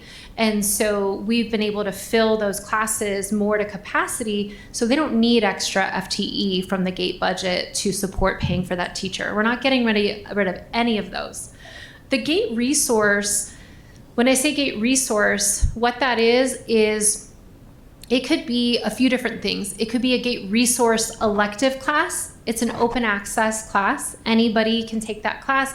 It's not necessarily qualifying students. But it has to be taught by a GATE endorsed teacher. State requirements say you can't call something GATE if you don't have a GATE endorsed teacher or somebody that's working towards their endorsement. And so it could also be a GATE science class, a GATE English class, a GATE social studies class. But the GATE resource classes are all open access classes at our secondary sites. We have 3 GATE self-contained middle schools. We have Doolin, Vale, and Pister. Those GATE science classes, only the qualifying students can be in there, right? But they also have a GATE resource class that's an elective class that any student at their school can choose to be a part of. So if enough students choose that class, they don't need extra salary to support that class. So that class would just be a 0.2. It's not a whole teacher. It's just part of the teacher, right? And so when I mentioned strategically reducing those salaries, those 0.2s, it doesn't mean that they're not going to have them. Our middle schools will still all have that requirement that they have to meet of GATE resource, unless there's some other, mitigating factor. Like sometimes it's really difficult for those super tiny schools, but oftentimes those schools need that 0.2, that salary to support that section to have it. So those schools still have those sections. So that's why you still see all the salaries in there. The high schools, again, we're going to eliminate that as a requirement. So those schools that have struggled to offer it, because maybe it's a small class, it's not as popular, because the kids can take honors and dual credit and AP, those are just those open access GATE classes. And there's a lot of similarity at the high school level between a GATE class and an honors class. There's not a very large difference. But the big difference is that we have an honors teacher training that our teachers can go to learn those strategies versus having to call the class GATE the teacher has to get their GATE endorsement because the state says we can't call it that if they are not working towards it. So it kind of probably saves us a little bit of money in our gifted endorsement hours as well. But like I said, schools where the GATE resource, you know, whether it's GATE Science or a lot of the high schools have a GATE English class at the freshman level. The ones where it's really popular, those classes are full. Like Dr. Trujillo said, it's like Tucson High has those classes. I've never had to give them any teacher salary to support those classes because they have enough teachers, they have enough students, and they have enough funding sources that they've been able to have that in their master schedule. And my guess is that they're going to continue to have that in their master schedule because those are driven by the student choice. So we're not getting rid of any, eliminating it as a requirement for our high schools just means that like a school is really tiny, like Catalina, where they're like, Sky, I really want to have GATE English because that's what, I mean, honors English because that's really popular with our kids. But you're telling me I have to have GATE, you know, instead. And our students aren't as interested in taking that class. So now they won't have to worry about that and worry about that endorsement with their teacher. But other schools that do want to offer it are still going to have it. Does that help clarify? Dialed in on that 157,000 because I think that's the optic. Like, I want to make sure we're clear with the public, because I want to repeat, that could certainly look as if we are reducing staff by 157,000. So as I understand what you've explained, I want just some clarification. Mm-hmm. Does that $157,841 mean that you're pulling staff from schools who have now reached the point where they're self-sustaining? They have students enrolled in those classes, and because now they have full GATE classes, their regular M&O school budget now picks up the cost. Yes. That's yes. okay. That's what you're talking about. So the teacher's still there. Okay. The teacher's still there for the middle school and for our self-contained. Yeah. So I think when we come back, I think we need to list those schools out. Well, they're on the budget. Oh, I did see. Okay. Yeah. So you I think can see because it'll say like there's money for them. Okay. Like White Elementary had like 2 or 3, I think they had 3 teachers that we were paying for, and now you can see we're only paying for 2. So the salary decreases if you look at that line that says White Elementary, and then it also has it under the benefits as well because you see a decrease. And it could be that 3 years ago, White was not on the map with GATE and they were just getting started, so you staffed it, but as it became more popular in the White community, the Johnny White community, and more families signed up for GATE, now it's just part of the school budget because they're at that point. So I can see where that, I still think it would be helpful for us to come back and actually list out those schools in a public presentation document so the message is clear to parents. Okay. Like we're not reducing GATE programming or staff. That's a concern, yeah. Okay. Yes, Mr. Romero and Ms. Shaw. So just so I can understand, like on slide 9, it has it, the proposed budget plan is to get to 2.7 million on both the ALE and the GATE.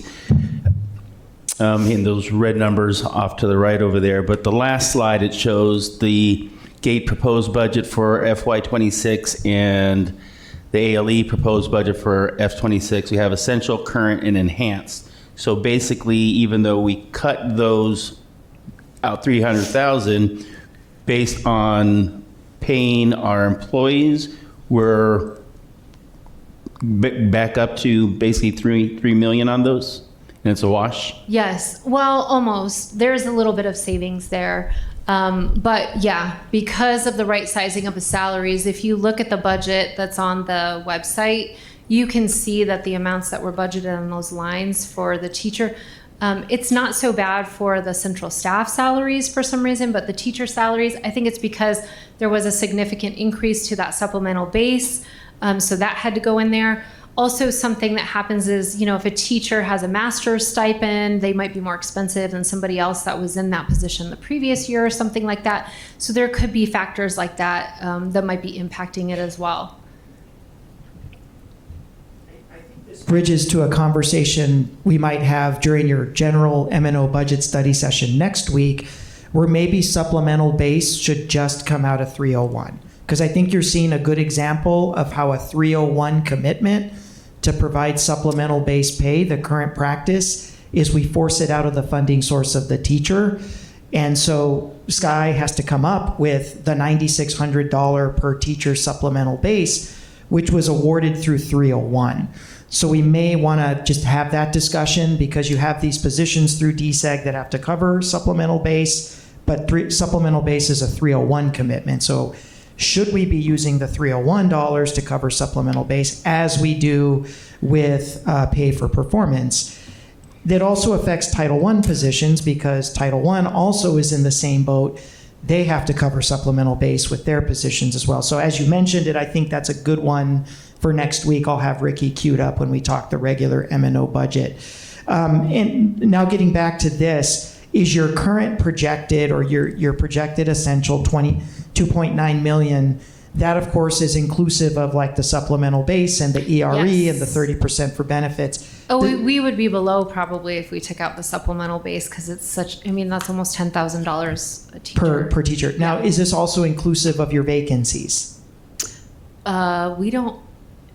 Or do you not have vacancies? No, Have we you don't done have an any equalization? So we're all stepped up with Gate we're all and staffed, Ailey. yeah. Okay, all right. I think we had a 0.6, a coordinator, but we didn't add that in. I put that on the enhanced one in case some pie in the sky miracle that we could get it, but we kind of anticipated we wouldn't get that. One more follow-up question on that one, going back to that. So would that mean if we kept the supplementals on here, and this is the new, FY26, would FY27 potentially be even more? I mean, if the supplemental base continues to increase, then yes. Because what ends up happening too is the teachers get that $500, that step increase every year. So we've been adding those in every year. And then also the 1% for those other positions.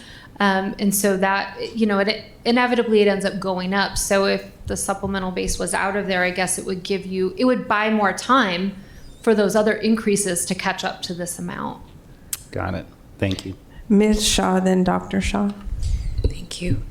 I think some of these proposed cuts from not only your department, but from others who have presented tonight and will be presenting to the board, should come with a performance impact analysis.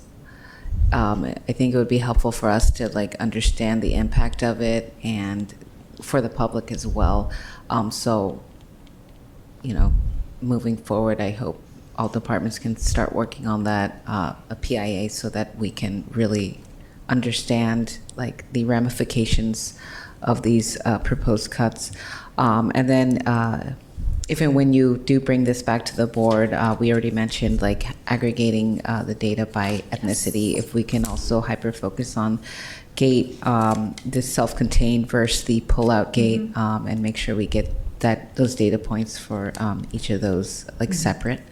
That would be helpful. Dr. Trio. So as we noted in the public language for this item, the PIA is an expectation. So we did note that. You're not voting on anything until June. The reason we don't do a PIA heading in is because this discussion is a great example. Had we had done a PIA on what you've originally presented, we've already heard some really good feedback that really would have necessitated an entirely new PIA, which is why we want to present to the board first with the initial draft, which is what these presentations are. Based on that feedback, then start putting together a PIA, and in some situations coming back to you with more requested information. So in the example of GATE, I don't think we should do a PIA until we're back here looking at the trend analysis data for the different subgroups and looking at the information that was requested here, a deeper dive in on GATE and the impact of moving out resources. Then the board has that data look, and then it can say, okay, go or no go on specific recommendations here. And then from there, we start doing the PIA, which of course has to be posted publicly well in advance of the June 23rd meeting when you would be voting on these different packages. So definitely PIA part of the process.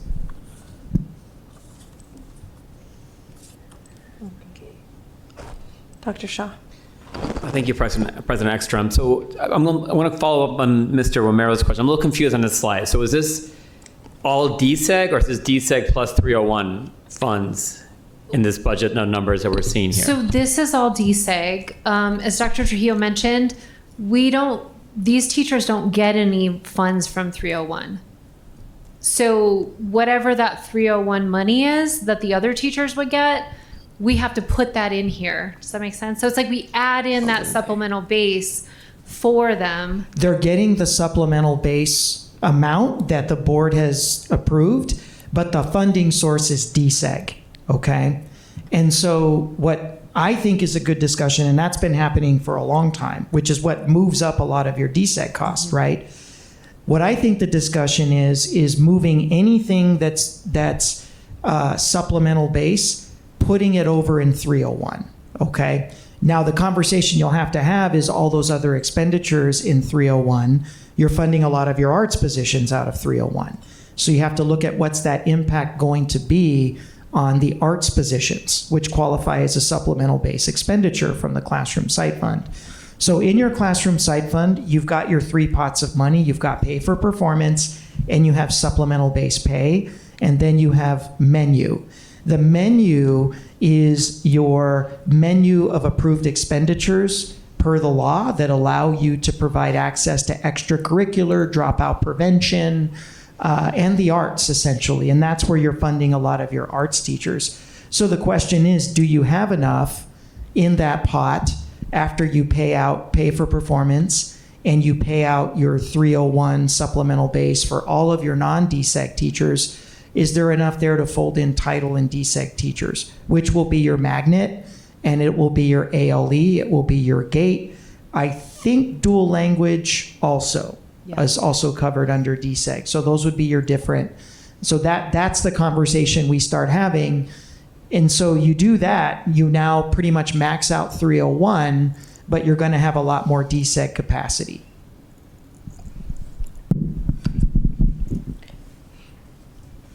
Thank you. Thank you. Yeah, thank you.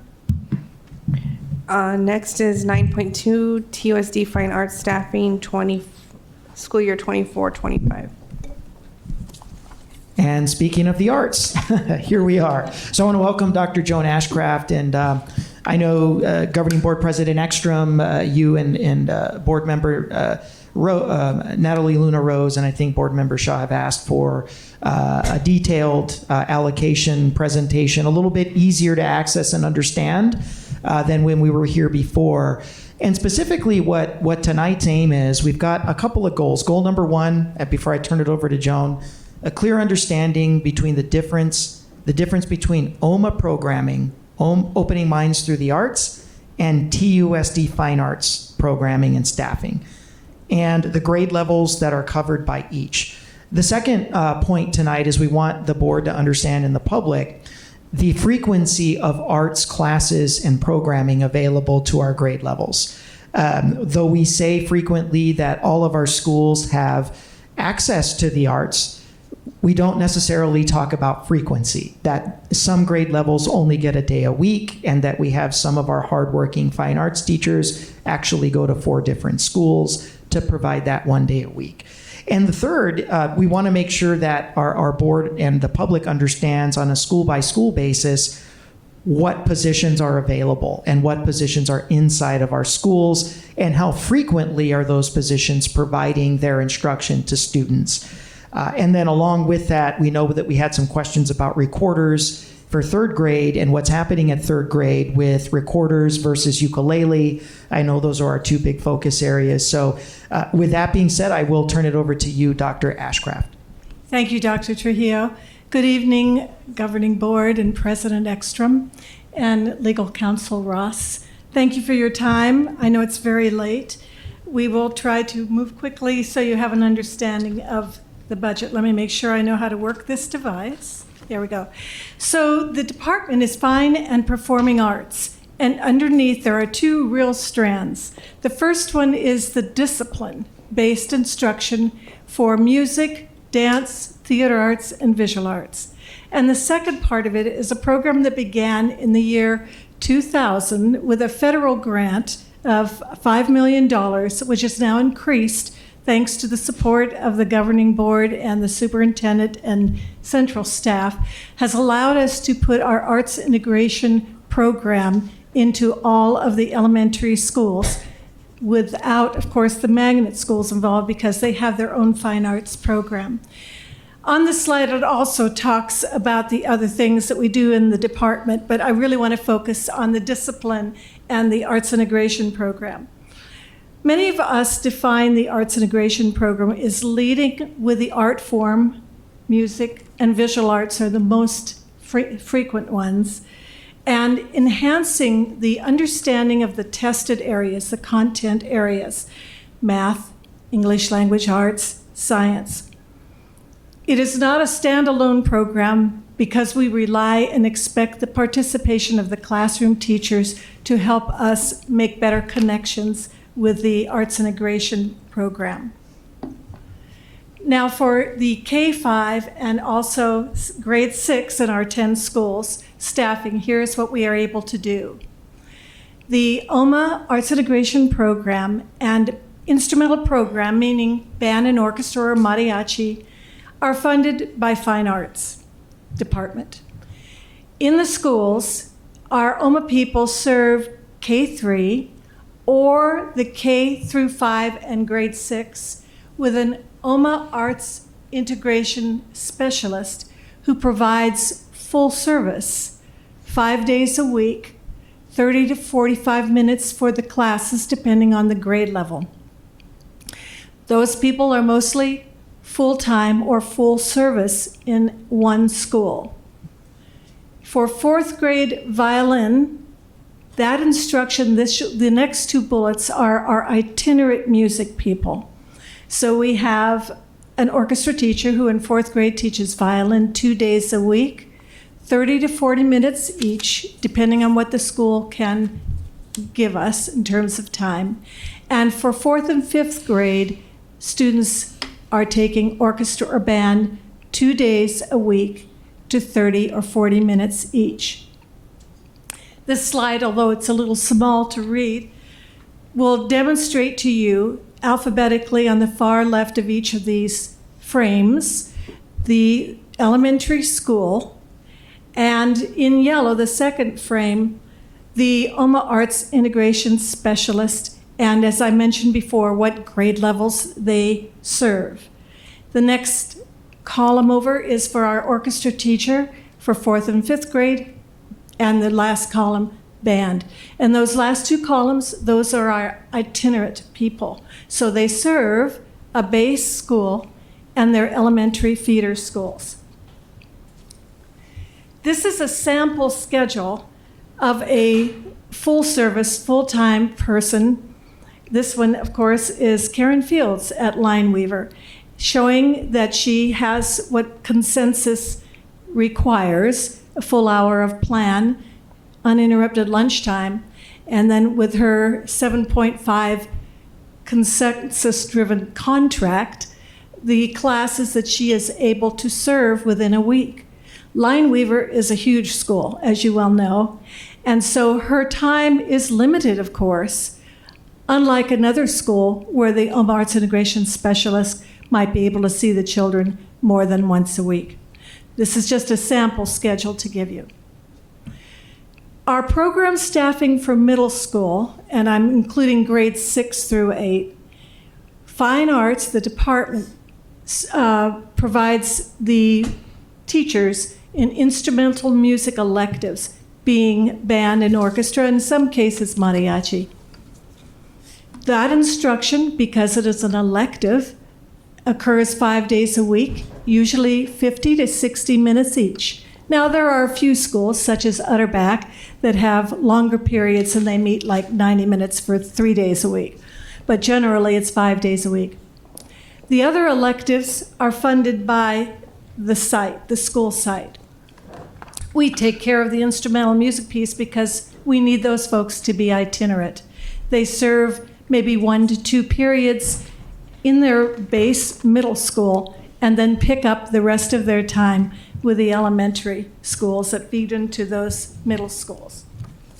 Now this chart, which goes over 3 pages, you might want to study a little later on. We've done this by region, and we've shown the schools on the far left. Anybody in yellow is full-time, so you'll see the arts integration specialists there. In some case, you'll see the instrumental people. We do have people that are able to teach not only arts integration, but they teach band, orchestra. They have many gifts, and we try to, shall I use the word, stretch those people as far as we can. So anyway, this is just by region and the middle schools where these staff members work.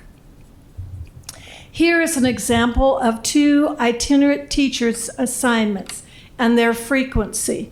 If you look at the one on the left, you'll notice that this teacher is in Pister Middle School in the afternoon, teaching 2 periods, 5 days a week, and the length of the time is there. And in the morning, that teacher works in the feeder elementary schools. In this case, they also had to assume this year the grade 6 component for Lynn Urquides. The schedule on the right is the counterpart. We have the band schedule and the orchestra schedule. So you'll notice that that person, music teacher, comes to Pister in the morning. They required 3 classes there because of the number of students. And in the afternoon goes to the elementary feeder schools. And you will see that this person also serves Lynn Urquides for grade 6. So the final thing I wanted to share with you, in case you have any questions, just last week, we had our middle school honor band festival. One of the great things that Fine Arts does is bring people to the schools. Our audience is depending on the size of the program, anywhere from 150 people in the audience to 1,000. And I'd like to invite you all to the OMA Showcase, which will be in May, of course, in which we get just about 1,000 people in the Palo Verde High School auditorium. The superintendent's concert is a month before. It's a little more specialized event because it honors scholarship students, and that is on April the 9th. But we'll send more information about that. I think the important thing to mention here is our people work very hard. The itinerants serve up to 5, by consensus, up to 5 sites. Some of them take on an additional site, particularly the band directors. But in order to do that, I have to get their permission to add an additional school from some of these feeder elementary schools. So the OMA program is highly specialized, of course, because these OMA Arts Integration specialists serve the entire school. Sometimes they have to do it on a semester basis based on the number of classrooms, but every child in that school has access to experiences in the arts. It's mostly music and visual arts. On occasion, of course, we are able to find some certified people for dance and for theater. But our work in the elementaries has greatly increased as a result of this program. Initially, the federal funding, which once we began to get the results from the West Ed Corporation and showed that there was a connection to the arts, social emotional learning, creativity, and of course, academics, the school district year after year has supported the growth of the program for elementary children. And I want to thank you for your incredible support of not only the positions, which are the biggest part of our budget that you'll hear later on, but also for the support you give us with incredible support for the instruments that we need. Later on, once Dr. Trio and I finalize this, we are going to have some gifts that are coming about from the community for our programs. And it's a result of what we've been able to demonstrate and provide for kids over the years. That really concludes my presentation. Oh, excuse me, I forgot about the third grade focus. Many of you know that by grade level, when we developed this program, it was based on brain-based learning and multi-intelligence thinking. So you'll see for kindergarten, oral acuity, the listening skills, and first grade language acquisition that we do. But the third grade piece really is important to us because it's the formal introduction of instrumental music and developing the motor skills to play guitar, to play clarinet, to play violin, whatever it is. But we want to set this up to help them learn to read the music in third grade. We started with recorder. That was our initial thing. And thanks to Governing Board Member Shaw, we were able to develop a curriculum for them that is available to all our arts integration specialists who teach the recorder. And I want to give credit to Karen Fields for really developing that. However, what has happened is ukulele is extremely popular these days. Extremely.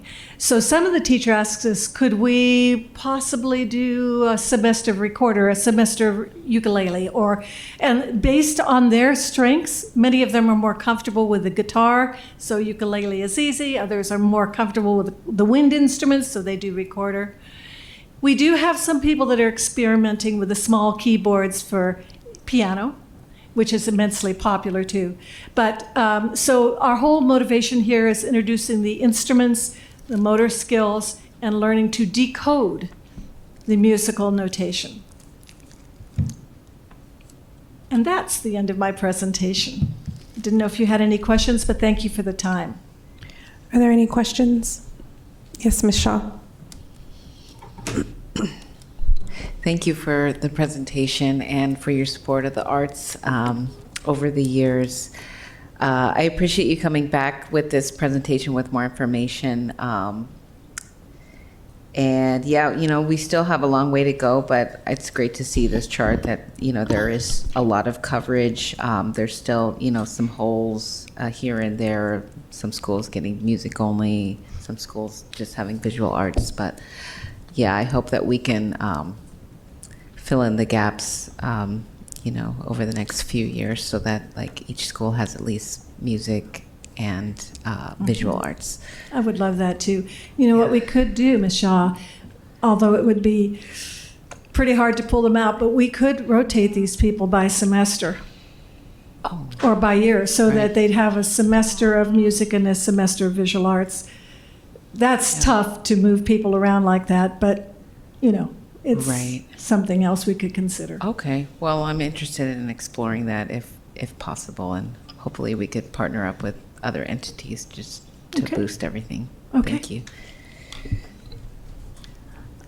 Yes, Ms. Luna Rose. Hi, Ms. Ashcraft. Hi there. I just want to say, I don't have a question, just the fact that, I appreciate you coming back with this additional information. Just the fact that, when I walk into a school, whether it's an arcade or a high school level, the level of the arts that we're offering our students is noticeable. And you can hear it, you can see it, and everybody's excited to show off, the art of their school or the band.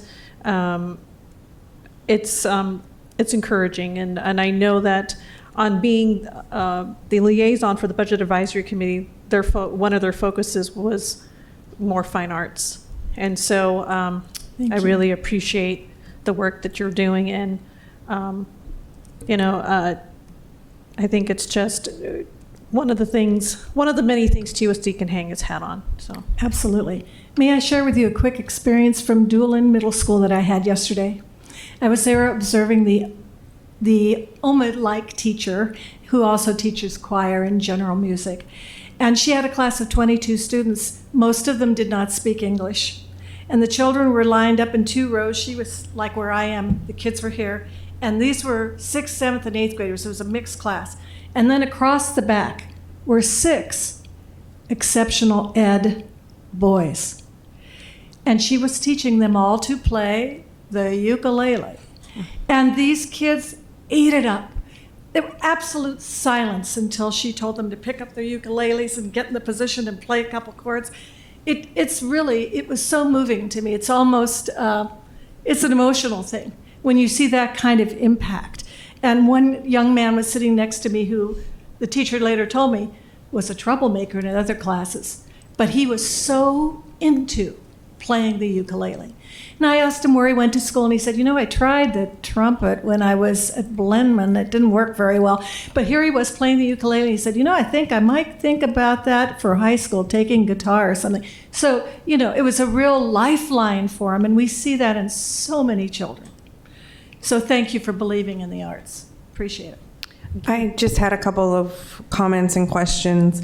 I guess there was a mariachi honors event that I don't think any of us knew about. I got a late text, and so I would like to see that more on our social media, and just to let us know that this is actually happening would be great.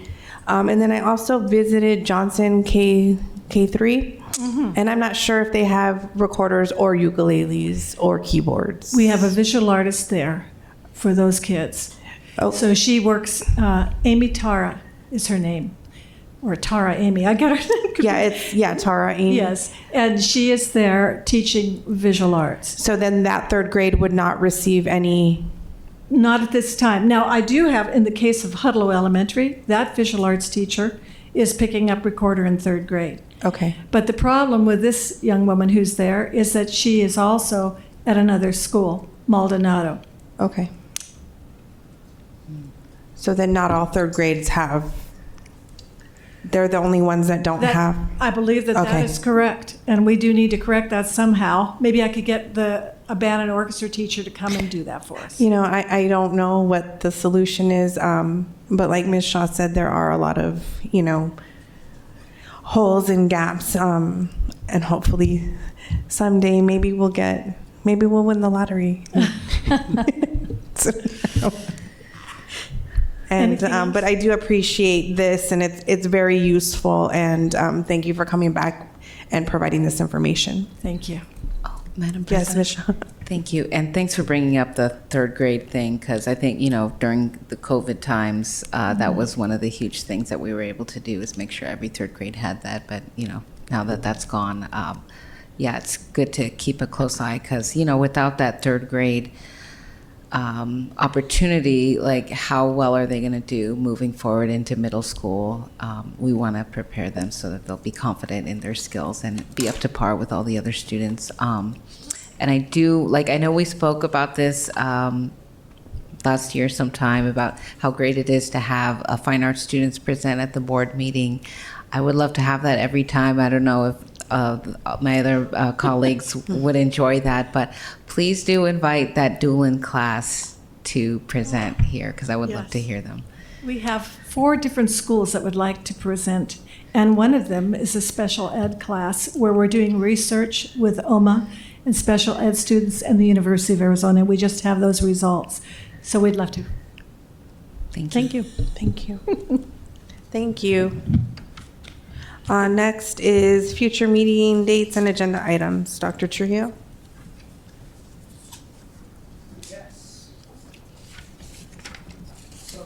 Just a quick preview of next week, and then just a request for our June meeting dates to see if the board would be open. So coming on the docket next week, we're going to continue with desegregation budget development study session number 2. Next week's departments will be Mexican American Student Services, African American Student Services, and Alternative Ed. So that will be your next slate of departments. Their budgets are already posted on the district landing page, so you can already start looking at them. And of course, they're actual presentations. You don't need to wait for the presentation posting on Thursday. This is for the public as well. You can start looking at it now in terms of the financials.